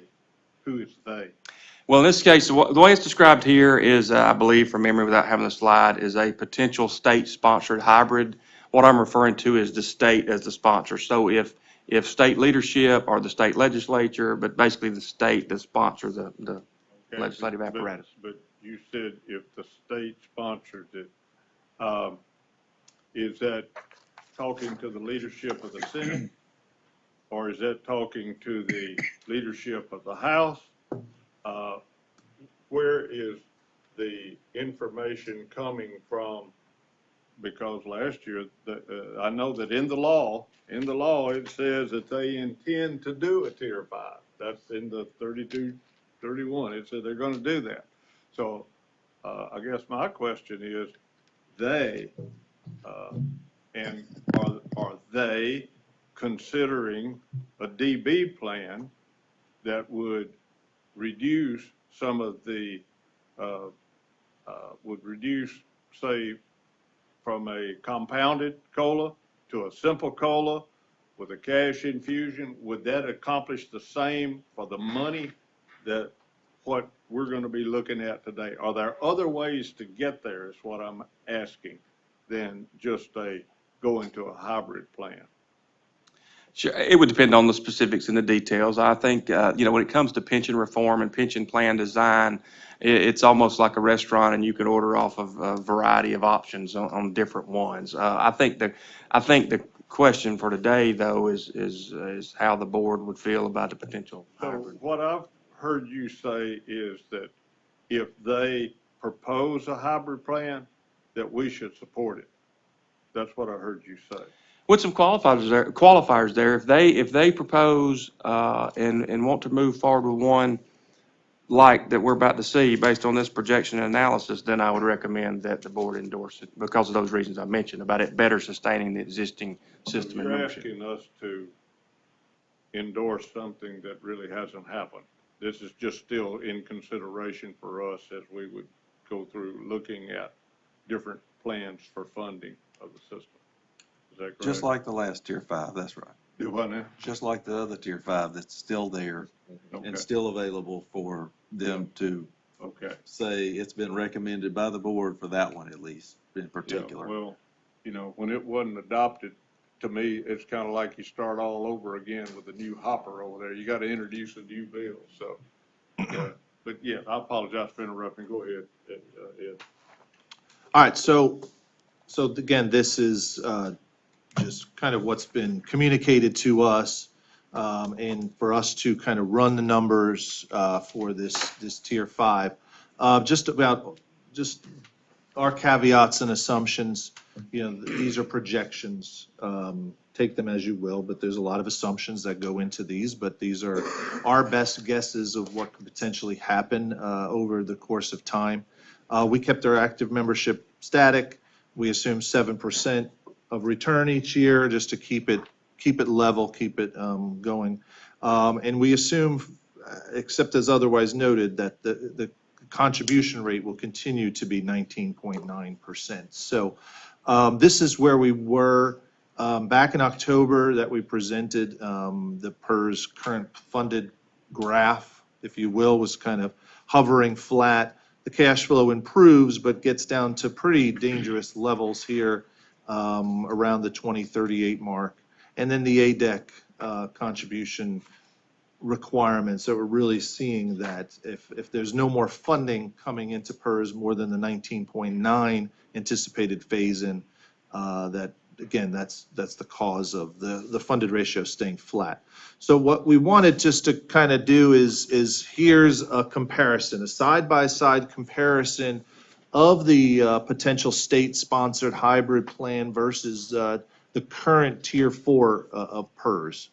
So Tier 4 of PERS is a pure DB plan, defined benefit.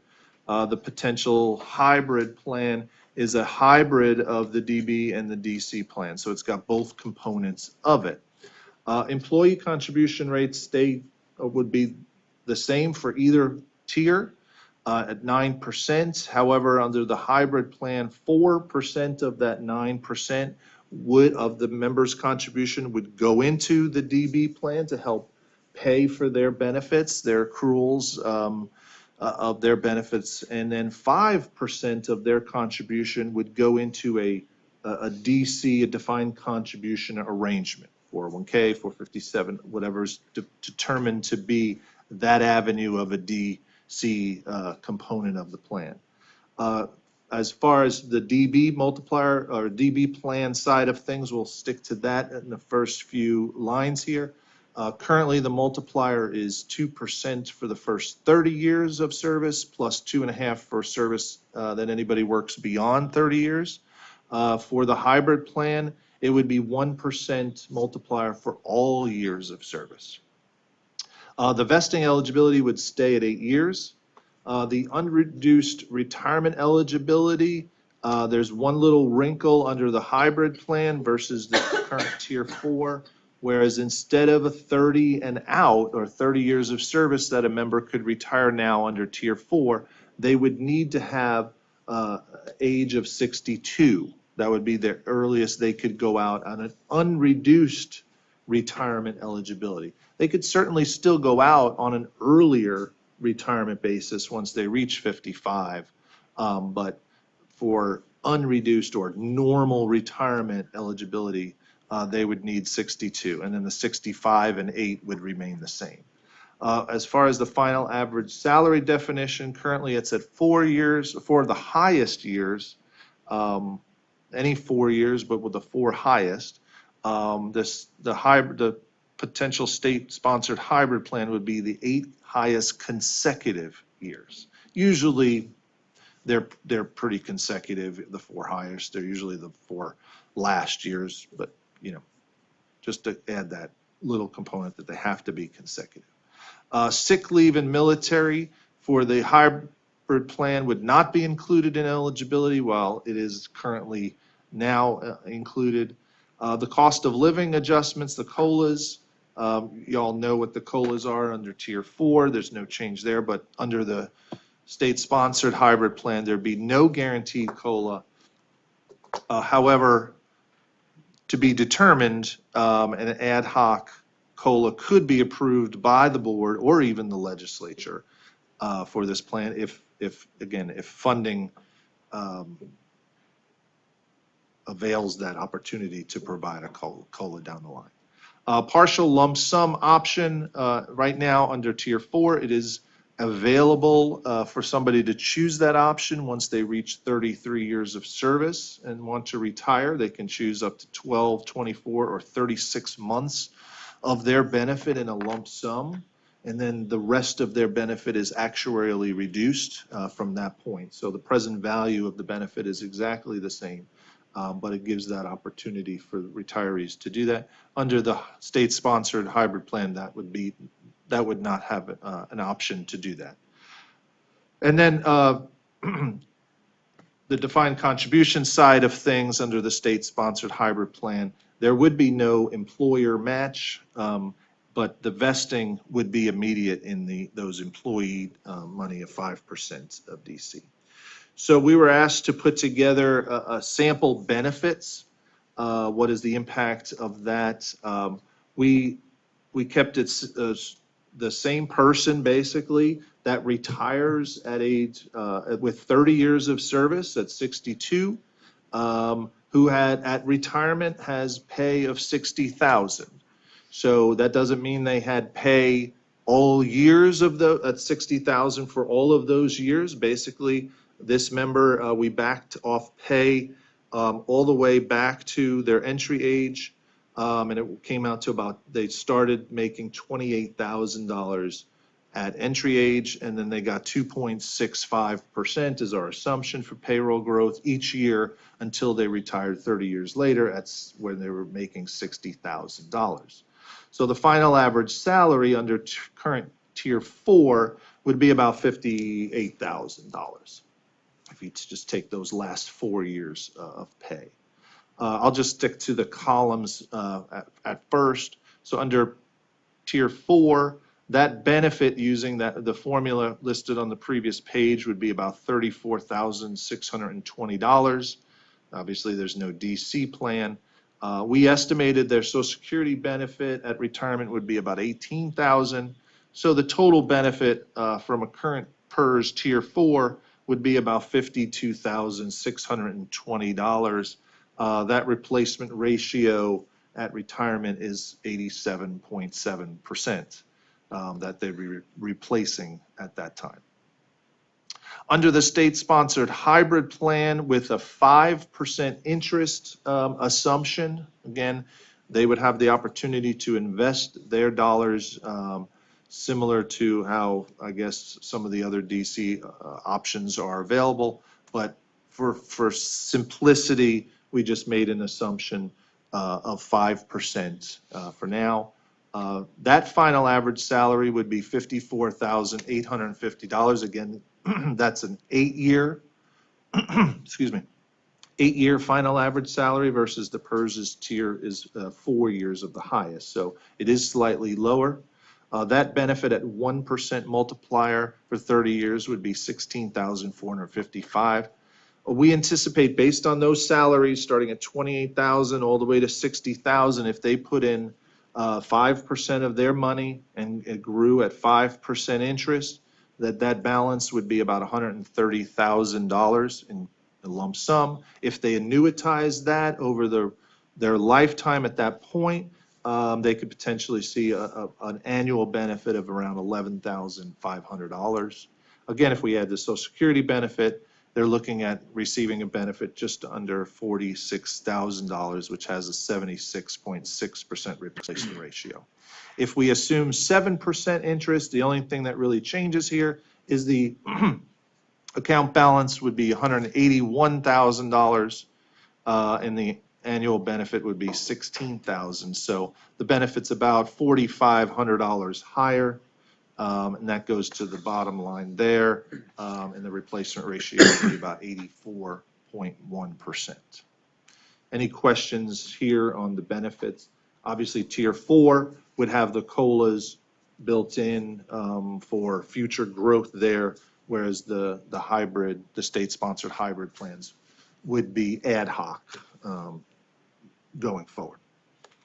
I'll just make one quick comment. I think, and you mentioned it before, but I think a lot of, and I'm not saying it as a financial advisor, but I think a lot of financial advisors and planners say something to the effect about aiming between 70 and 80% of replacement income for retirement.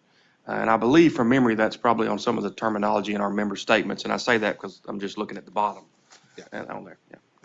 That's at least what my guy tells me. Yeah. So. Under the hybrid plan, the employer is not contributing anything to their retirement plan. Is that correct? That's right. There's no employer match. The DC portion. It's contributing to the DB portion, but not to the DC. Okay. How much are they contributing? I mean, they're putting in, employees putting in 4%, so where does it say how much the, That would still be based on the ADEC policy that the board. It's over here on this next slide that shows you how much is going, okay, how much the cost of that plan is. I see. Well, and what he may be talking, well, never mind, it's there. Okay, Yeah, the normal cost is what we kind of consider is what the employee and employer are paying for the accruals of each member's benefits. And on aggregate, the total normal cost under Tier 4 is 12.26%. The employee pays 9% of that, so the employer's portion is 3.26. Whereas under the state-sponsored hybrid, that total cost of the plan is about 5.25% of payroll, where the employee is paying 4 and the employer is paying 1.25. That would leave, though that last column is important, but that would leave more money of the 19.9%, which is again currently assumed to be made to help pay down that unfunded actual accruals, like Mr. Higgins said at the beginning of his comments. And speaking of that, I definitely want to come back at the end to, I think it's the last slide, but as we go, I want to mention, as he said, this is a slide that shows the data behind one of my comments earlier, and it's the far right-hand column that shows roughly 2 percentage points of payroll more going toward paying down the unfunded. And you're going to see a graph of the impact of that in a couple slides. Well, in one slide. So here, excuse me, here we're projecting out this plan 50 years. So usually you only see 30 years, but we're projecting it out 50 years versus the current plan funding and the current Tier 4 continuing versus introducing the hybrid plan, the state-sponsored hybrid plan, as an option for new members only. They're both anticipated to grow. The unfunded is anticipated to grow, but that's based on our amortization and the current state we're in now. New members coming in, it's going to take a little while for that extra 2% to really start making an impact on new entrants payroll. But if you recall from our projection and our conversation in the past, the turnover of PERS is pretty substantial, right? If they're 5 years or even 10 years, most of the people would be in this new Tier 5 plan. So the majority of payroll would be coming in. So it doesn't take very long for that extra 2% to start making an impact.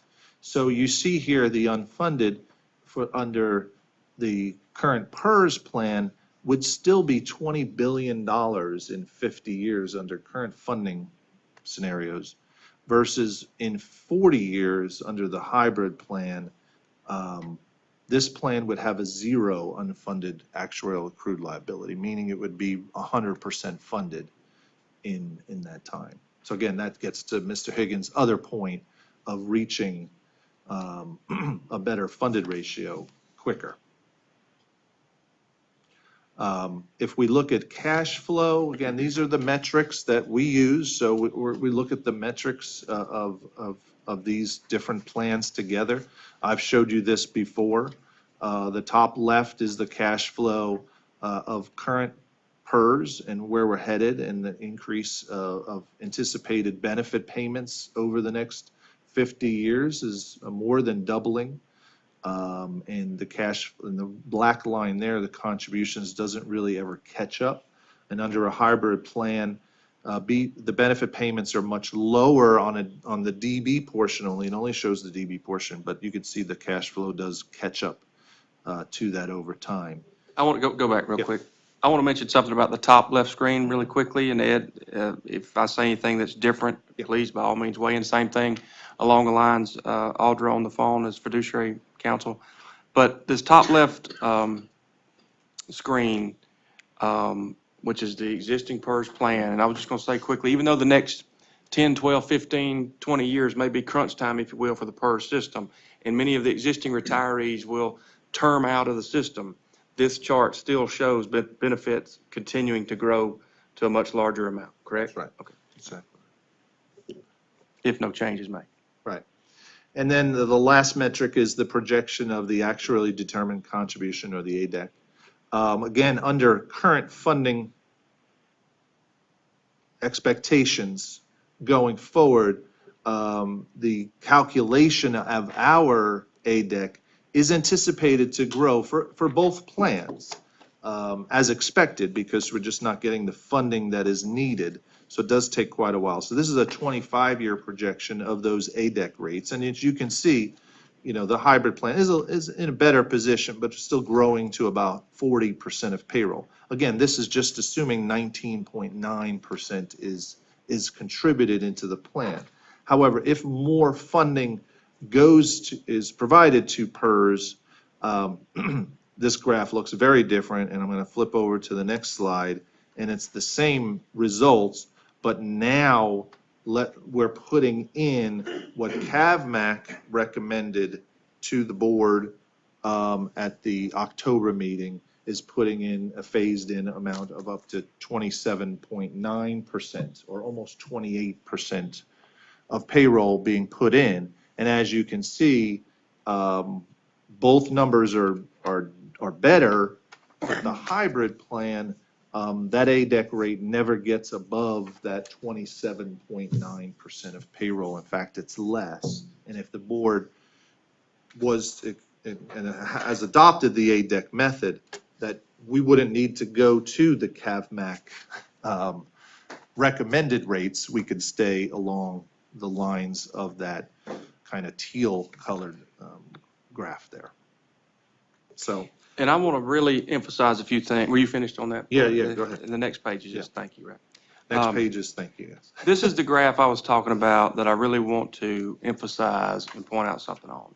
Again, should the state want to move forward with this type of Tier 5, I recommend you endorse it because it is projected to be better, is projected to better sustain and maintain the fiscal integrity of the existing plan for the existing membership. And we've seen several data points and metrics projecting about that. Now, as it relates to this, that I really want to emphasize, and again, I can't predict the future, none of us can, but based on the analysis and the projection from our our expert advisors and the paid advisors. The reason I want to focus on this, Ed's already covered most of it, but I want to mention some things. If this slide shows, if the legislature and the employers, if the funding is provided, if the contribution rate goes up to what has been recommended, if the funding is provided, if the employer contribution rate goes to the ADEC that's already been recommended by the board, that's been factored in here. So with that in mind, and Ed, correct me if I'm wrong, but my understanding of this is even with consideration of the approximately 26% of payroll being factored in and paid, our own projection shows that future actuarially determined contribution rate, i.e. the employer contribution rate, continuing to rise. So even if the funding goes up to the roughly 26% and no other change is made, this shows it continuing to rise. This particular possibility of a Tier 5 hybrid model shows that same ADEC beginning to level off or decrease. Ed, is that correct? That's right. And so I want to really emphasize that, just for your awareness. And that's one of the metrics as to why, with the concern over contribution rate risk and the other aspects and the data points and metrics you've already seen, I'll close out by saying something I meant to mention in the beginning, said some of it before. On the funding comment and the need for additional funding for PERS, if you are a member or a retiree, you should support additional funding for PERS because it helps the system. If you are a taxpayer or a conservative legislator or a conservative taxpayer, you should support extra funding for PERS because the longer it gets, the harder it gets and the more it costs, and some of these financial items are not going away. As it relates to a potential Tier 5, if you are, in my opinion, all this, if you are a member or a retiree, you should support the potential Tier 5 because it helps better sustain the existing plan and benefit that you're a part of. And then also, if you are a taxpayer, you should support a potential Tier 5 because of among other reasons, the analysis I just gave about hope and mitigate future costs. So whether you're a member or a non-member, in my opinion, you should support additional funding for PERS and consideration of a Tier 5. And that's all I have, Mr. Chairman. Other than to answer questions, be happy to answer any questions or help any way I can. All right, any discussion by the board? I have one question. If we do not recommend this to the legislature, they could still introduce this on their own. Is that correct? Yes. Then Yeah. why? Yeah. Why are we doing this then? Or if we vote to recommend to the legislature Tier 5, why are we doing that? You want The only thing I would say is, while a hybrid is not necessarily my preferred route of doing it, I think if the question is, do we need a Tier 5? Yes. And if the question is, does this hybrid, if it is, I think and you all can tell me I'm wrong. I believe that over the course of what has happened, the legislature does want to work with us, and what we say is important, whether it's don't do it or do it or whatever it might be. If the legislature were to submit this type plan because of that 2% decrease and the amount that it applies to the unfunded, because I believe my responsibility is to make sure that current employees and current retirees get the benefit that they're promised, then I can support that, because I believe that that's what my responsibility is. Now, if an employer does not believe that this Tier 5 can allow them to entice new employees, to keep employees, I think they've got to be the ones to make that statement. And if that's their statement, then they've got to say, hey, there's a price to pay for that, and I'm willing to pay it. If they're not willing to say that, I'm focused on current retirees, current employees, and making sure that the people that are here now get what they've been promised. And that to me is the reason for, if a push is needed from us to say, hey, this helps, it helps. The one we sent last year would help. It's the same. I think, as Dr. McCoy asked, I think if you run the numbers, they're going to be real close if you remain a defined contribution and do the 1%. But and have no guaranteed. The guaranteed COLA is the big elephant in the room, and anything that we can support that does not have a guaranteed COLA, in my opinion, helps the system. And I would vote to support it just based on that premise. Again, assuming that's what they want to do. I'm not necessarily saying, hey, let's send this over as a recommendation. But if that is the will of leadership and current legislature, I'm going to support it because I think it helps the current employees, current retirees sustain what has been promised to them. Mr. Benson, I think I can speak to that point. Not speaking for the entire legislature, but I can assure you they would prefer it coming as a recommendation from the board. They want that appearance. You are the board. You make your phone calls when things don't go right. I just think it's very important that it comes from, and you've stated the reason for the Tier 5 in your comments just now. And I think, even though not to be, I don't say this in a nice way, I think it's very important that it comes from the board. I think it would be somewhat irresponsible if it didn't, and then it was just laid up, the responsibility of the legislature to make that call. And now what happens? So I agree. What happens when it gets there is a whole new ball game. Exactly. When you all take it up, it's a whole new ball game. I agree. And again, as the director said, nothing here negates the necessity of the funding that has been recommended in some shape, form, or fashion, whether it is payroll, whether it's direct contribution, whatever it might be. Nothing in any Tier 5 negates that necessity. Yes, they are two separate entities as I see that. They really are. I agree with you on that. I'm sorry, Dr. Go ahead, sir. I think that's exactly right. I think that the legislature has instructed this board to go hire additional actuaries to confirm what the actuaries you already had said. The legislature, some folks in the legislature have asked that you hire or appoint additional investment consultants to probably confirm what the investment managers you already have are achieving. I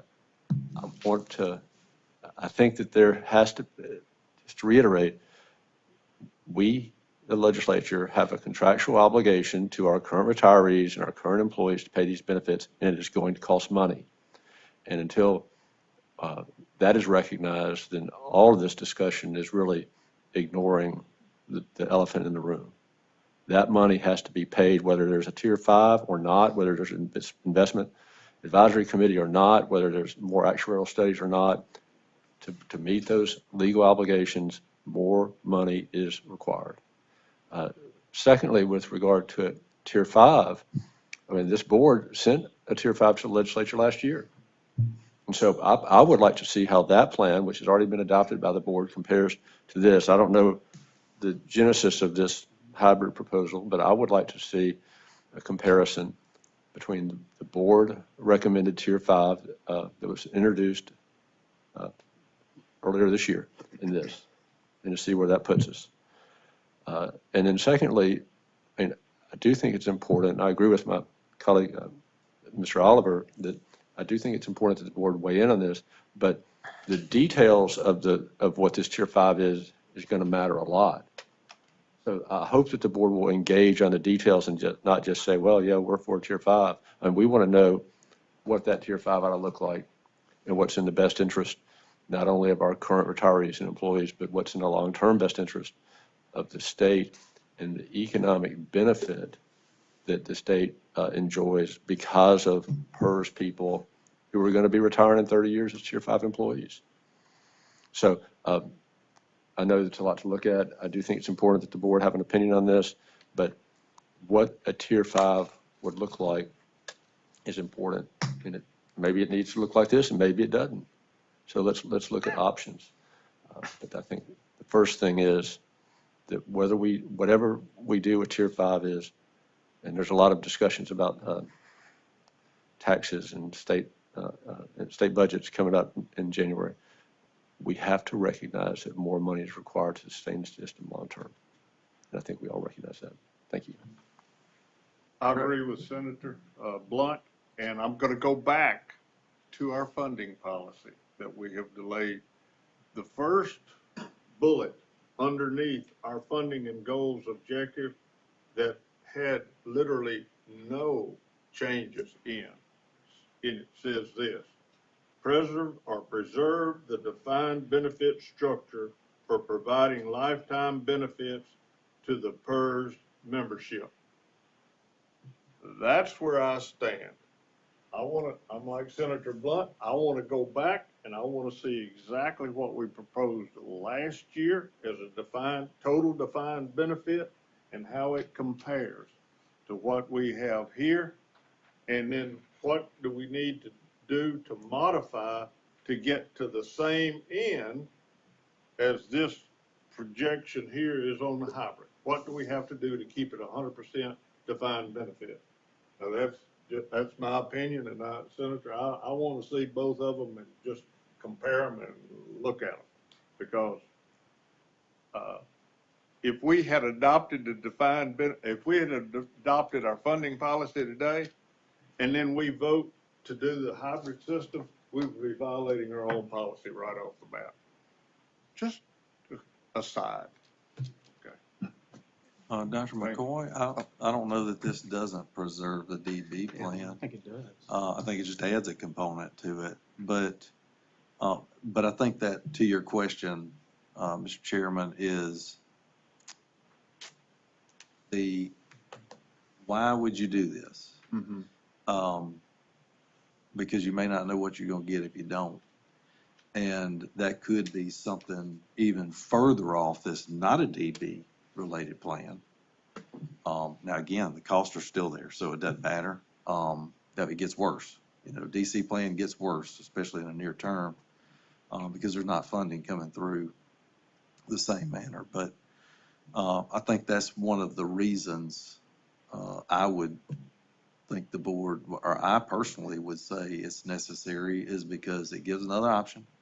It does preserve that DB structure, even though it is a different take on it. And it gives something explicit instead of something that could be no telling what, that could come out of the legislature. So, and also, even though this could be a stretch, so I want to be careful with this, may even put up sort of a range within which the board is willing to look at options, but not go outside of them. In other words, well, that's great. Tier 5's great. The way y'all had it in there originally, DB, that's good. And then we're going to add a 2% COLA guaranteed on it. No, that is the point, is the affordability of that COLA is not really in question anymore. It's obvious it's not affordable. So putting that range in there sort of to say, here's where the board's kind of put its, if it were to approve something like this, it's put those guardrails up, if you will, to kind of keep it as, anything in there may be in play. Again, that's somewhat of a stretch, but you could presume that it may be within limits for the board if that's so. Without this, you don't know except for one thing. And whether that COLA is affordable 30 years from now is a whole different topic. Well, only because of this. But only for this will it be. That's a whole different animal, but it's not carried forward in projections also, which affects that line we're looking at. He's not projecting a guaranteed COLA in either plan, the one we sent last year or this one. That's right. Is not. And if I remember correctly, the one we sent last year is not going to be far off that graph. I just happen to have the wording you like. I remember what it did, but I think the graph's pretty close. If I had to. So if you have, as Kelly described it, as the guardrails, if you want to, here it is, and here's this. And again, Yeah, again, if there was some legislation proposed within that, I would think the board would want to weigh in as to whether, if it's different from that, somewhere in between, and not exactly this, that they would want to weigh in to support or not. But I wouldn't think it's a big leap to presume that somewhere in between, if you've been that, if you've said yes to both of those, that it would be favorable, at least, or wouldn't be something that the board would be naturally Or the chair. opposed to. The chair recognizes Mr. McRae, who has a comment. I agree. All y'all have very great points. When we started this process 5 years ago, essentially, of trying to make a new tier and everything, I think the Senate and legislature and the PERS board were very far apart. We've gotten a great relationship. Y'all have worked extremely hard on this. PERS board's worked hard. Ray's worked hard. Everybody's worked real hard. I think we want to do something. The Lieutenant Governor has really worked very hard on this. I just got this last night around 8:50 last night. I need time to study this a little bit more.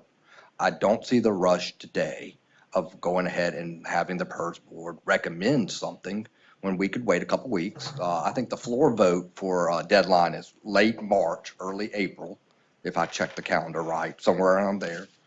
And we could look at the plan we recommended last year and recommend this plan. And this is a good plan. This has a lot of great stuff in it. I mean, this is really good.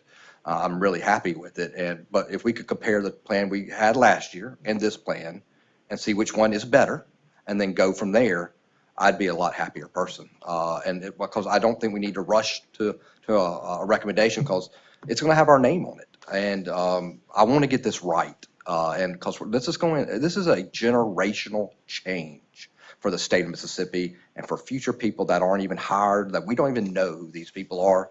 And I want to get this right the first time and only do this one time because Lord knows I don't want to go through this anymore. I'm tired of it. So, I want to get it right one time. And if it takes a couple more weeks to get that right, I think we deserve, the taxpayers, the citizens of Mississippi, and future employees deserve that from us. Are there other comments from board members? I would just, to address the comment, certainly the board take any amount of time you want to make any decision, but to go back to the original question, does it matter? Paramount. Messaging matters. And the deadline to drop bills is much earlier than that. And I want to be very conscientious of any time you drop a bill that has any PERS code section in it, the notifications go out. And just as Mr. Benson said, and I want to circle back to that, I want to make sure the messaging is to the people, number one, that are current retirees. That commitment is to pay what you've earned. That's the commitment from me, is the commitment from this board to current participants in the plan, that you get what you bargained for. And that whatever tier 5 we're pursuing, whatever it may be, is the attempt to secure tiers 1 through 4. That's part of it. And I think from the standpoint, as Mr. Benson said, if it is positive impact on tiers 1 through 4, then he has a hard time not recommending something that's positive impact, if I'm summarizing that correctly. Doesn't mean you endorse a particular intricate part of the plan. But also something that I think is unique, and Mr. Benson brought up, is employers weighing in. I do want to hear from them as well. I'm very honored to be able to sit here and listen to this dialogue because it gives me a lot of information, because I'm sure legislators are going to ask me and Senator Blunt and the representatives that serve on this committee what's been discussed in detail, because we're going to have had a lot more exposure to the discussions by being able to be here with you on the board. But employers will need to weigh in, but that's a completely different weigh-in than this board. And, ad hoc was used earlier. Just because the state proposes a particular plan doesn't mean that the city of Tupelo can't do something that's ad hoc in addition to the plan. So we want to give flexibility to help our employers hire, and somewhat portability as part of that. And I think that's why a hybrid model for the DC part at least is there. But, there's no, at least from my standpoint, there's no rush for anybody to adopt any specific plan other than it means a lot to the legislature, particularly to me, if the PERS board has spoken as it relates to a Tier 5. And the more the guardrails are there, the more the messaging is right, because we are all in this together, no matter what it is. I think you're 100% right, and I've said it on record here a lot of times, is that I always consider us the experts, because we sit here 2 days and go through this, and we eat, breathe, sleep this stuff. And so, having our recommendation for you all, I think is paramount to very much importance to doing that. I just would think that, and you brought up some points that, what do employers think of this? So giving us a little bit more time to compare the two plans, like Dr. McCoy said, and just a couple weeks, whatever it takes. And so we know that we all agree we need to get something out of here that is going to be a Tier 5. I think everybody in this room agrees on that. And so if we just have a little bit more time to make sure we are putting out the best possible one, again, because we don't want to do this again. I don't want to do this again. I don't think anybody in here wants to do this again. And we want to make this for generations to come, that this is the right thing to do. All right, am I hearing two issues here? One, to vote for what has been recommended today, either up or down, or to consider maybe delaying for a couple of weeks, giving more time to, as Mr. McRae has mentioned, to evaluate what has been given us to vote on. So I need a little direction from the board, which direction you want to go. Table it. I'd make a motion to table. I'll second. For how long, I guess? Well, I was about to say, if when appropriate, I'd like to mention something, but I don't know, I'll defer to the chairman. Go ahead. Yeah, well, certainly, whatever, it's certainly up to the committee and the board on how to proceed and move forward. Going back to your original question, I just want to quickly say I would add on to a lot of the comments that have been made, but as to the question why, I think the why is, I think the state wants to pursue and strongly consider this version or this model or something like that, but they want to see first if the board will endorse it or support it. That's my personal opinion, and relay that information to you. As far as information, be happy to get it. As far as looking at it and comparing it to the last one, as you know, we've studied that many times and numerous times, and I think Ed may have it now that he could pull up and we could review now to compare that, so be happy to do that. And that's still ultimately up to the committee and the board as to when to proceed. And I'm happy to do that, as you prefer, but I personally think, I don't know, as much as we've studied it the last year or 2 or 5 years, I'm not sure if it changes the overall votes that much, but I defer to the committee. But again, we have the information. If you want, he can pull it up now. And then I think, again, the answer to the why is I think they want to move forward, but they want to see if the board will support it or endorse it first. You all can comment on that if you like more. One last thing, just for conversation, for whenever it might be done. You could always consider a motion that's something along the lines, rather than the board proactively recommending it, it could be something along the lines of, if the state as the sponsor does X, Y, Z due to these reasons that I've already outlined, then the board endorses. That's a little bit different, but I'll pause there and happy to answer any questions. Y'all go into session January 7th, right? Correct. That's y'all's first day of work. That's correct. And so, we can meet before, January 7th. We can meet January 7th itself.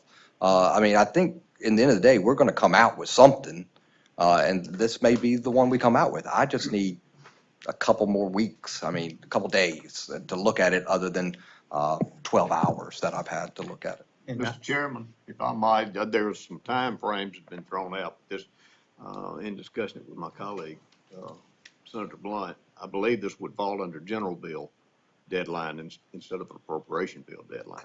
And so it's a little bit narrower margin, window of opportunity, just to keep that in mind. When would that deadline be, do you think? It's in January. I'm not sure of the date. Can't remember the calendar in my mind, but it's going to be the end of January probably.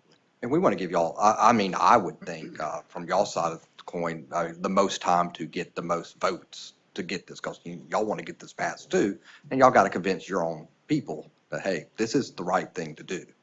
And that's going to be a big hill to climb.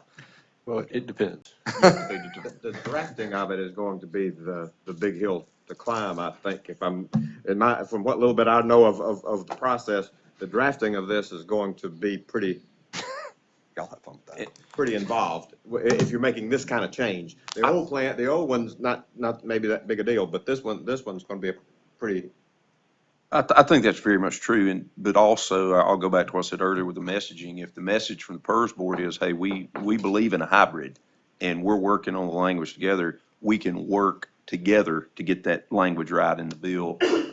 That's the key thing for me, is that we're operating in a fashion that we're trying to hit those guardrails, hopefully. Well, and on that, in the legislative process, it'll be in-depth. If something is introduced, there'll be a large bill and it'll be in-depth and we'll all be going through it like you said. That's why I think it's important, the outline, the core components of a potential Tier 5 as illustrated there, I think it's good to acknowledge whenever the time is right. Sorry. Dr. Rutledge has a comment. Yeah, there were a couple of side conversations here, just to be clear. If we vote today, we wouldn't be voting on, we wouldn't say, we're going to support whatever you come up with. We're saying we support this concept and we commit to work together on the details and the content as the session goes by. Well, you could do it that way. It'd be however a potential motion is drafted. How I had in mind it possibly working would be making reference to this particular DB-DC hybrid as explained by the actuary and staff, but it could be however you want.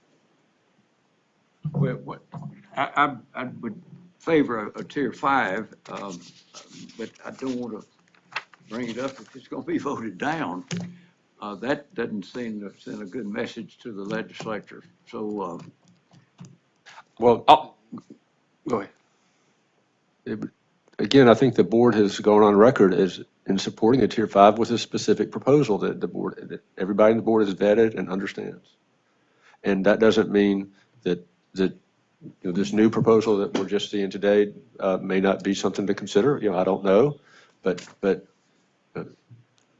you've gone on record with a specific piece of legislation for a specific plan, and however the board wants to frame it in terms of your receptiveness to this proposal or a hybrid plan, I don't know, but I think that's the only thing that last year's proposal is the only thing that the board has looked at that I think that what it does and how it affects things.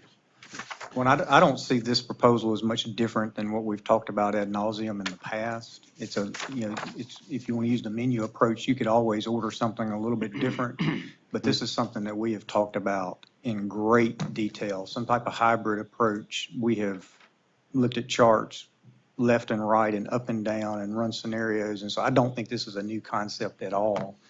And I do think this is a very viable way to tackle the issue, which is something has to change. I don't think anybody sitting around the table is saying don't change anything. I think most everybody thinks that something needs to be done. I think the longer we wait, the more likely it is that something gets done without your full input. And so if y'all want to delay it for a month, I think the further you go, I mean, we've been talking about this since I've been on this board.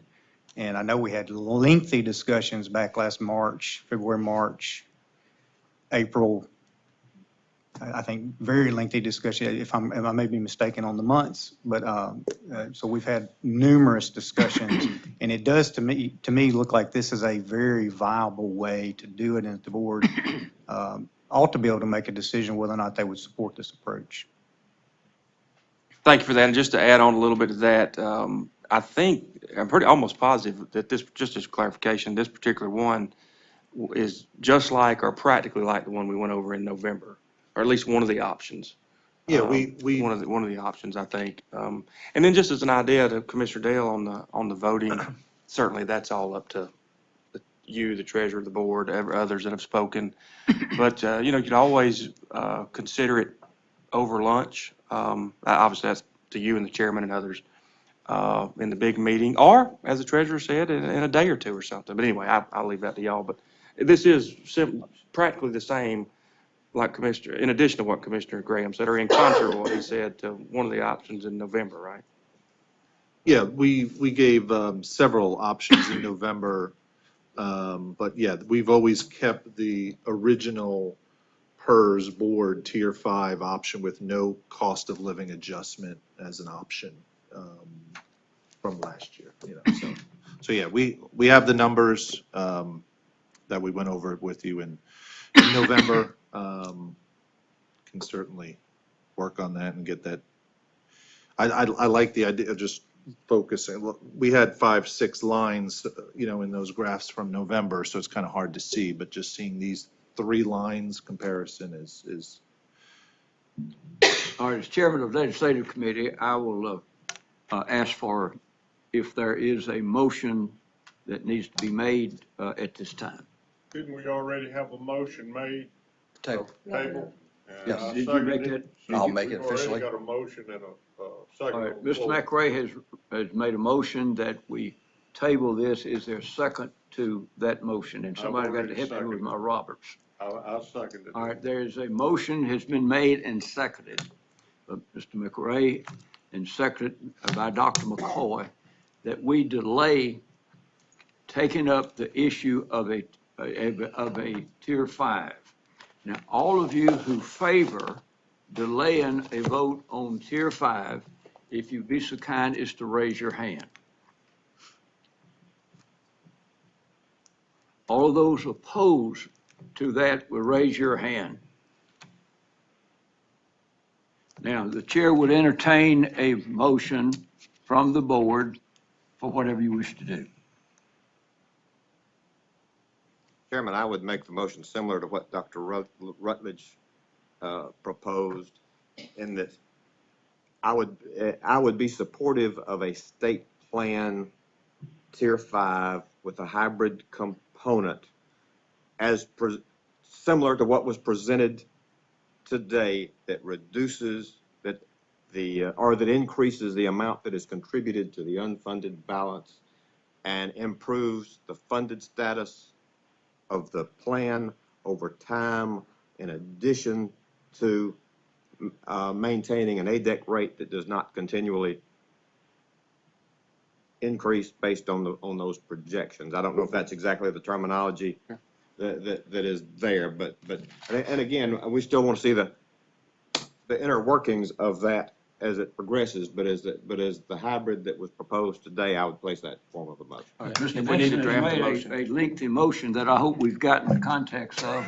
Is there a second to that motion? I would second, but add in order to protect the commitments to current employees. That's right. I agree. That yes. right, there is a- I certainly agree to that amendment. All Of right, that. just I was going to say, just due to the nature of this, would you prefer to use a draft motion that you could share? Or is that a yes? Yeah, that's great. That's fine. Yes.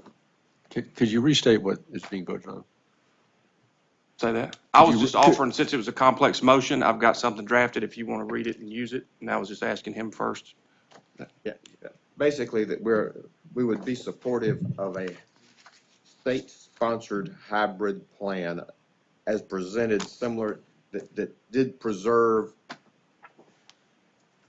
the benefits for the current employees, current retirees, and increase the funding that goes to the unfunded liability. You're not voting for this, you're voting for the concept of something that maybe this or resembles something like this. We would not oppose And we would work together on the details. on the language, but not in opposition to a hybrid that does that. Now, that's the draft you could This is use the or draft that amend. was done. I'll read this, Or let's see amend. what it looks like. If the state is the plan sponsor with the ultimate responsibility for plan design, proposes a tier 5 DBDC hybrid model for future employees as explained by staff and actuaries in the December 2024 board meeting, which is estimated and projected to have a favorable impact on the future funded status of the plan by lowering the cost of future benefits, directing a larger share of the employer contribution toward the unfunded liability, paying off the unfunded liability sooner, and mitigating contribution rate risk by lowering the future projected actuarially determined contributions, thereby better sustaining PERS and maintaining the fiscal integrity of the plan for existing members and beneficiaries. And with that, that's an extremely long motion. Thought I you don't had know a if that's long- you thought you had a long Does that one. cover what we're trying to get to? Well, it covered everything except the light bulb. You have heard a motion and a second Are there further discussion Yes. that has not been heard yet? Yes. Well, I don't know if it hadn't been heard yet, Okay. but I do have further discussion. I think, and I'd like it recorded in the minutes that we are violating our current policy, a funding policy, which was not recommended to be changed, that we would maintain the defined benefit program for the state of Mississippi. Secondly, we have not compared and have nothing from the state to compare to say that this is what the board is looking at and supporting. We have nothing in the comparison. So I think that personally, we are taking votes with incomplete information, as has been stated in the motion. No offense to your motion. I understand. So that would be my comment at this point. And of course, you probably guess I'm gonna vote no. Okay. Are there other discussions that needs to be offered at this time before we vote? Did Dr. Rutledge's comment get into the motion? Yes, and it's, Okay, okay. it is actually in this prepared motion. To be clear, Where it talked- the word That was under members, discussion. the word members That it protected actuarial, thereby better sustaining PERS and maintaining physical integrity for the plan for existing members and. and members and includes beneficiaries. current and retirees. All right, is there further discussion on the matter? Then those who favor the motion, whatever it said, from Mr. Benson, would you vote by raising your hand? All opposed to Mr. Benson's motion, would you vote likewise? The chair indicates. Hold on that- 1 second. I'm going to abstain from voting. And the good thing, Mr. Chairman, is you've got to read this in the regular session. You're the one in charge of. And we are going to get a bathroom break, not a lunch break. Well, we have voted, hadn't we? Yes. We have, and it was approved. And your side lost Yes, again. it did. Wish I could say that about your football team. Say that about All yours. right, I believe that, I hope, Hopefully that concludes the concludes. legislative That's committee it. meeting. I'll give you something else, maybe. Yeah, that, sure. Yes, sir. Yeah, Can you hold it to the second? Yes, sir, absolutely, That'd be absolutely, fine. yeah. Mr. Chairman, All right, that thank you. concludes legislative meeting. Mr. Chairman, we'll start back in about 8 minutes-ish. Oh, yeah. I'll get that.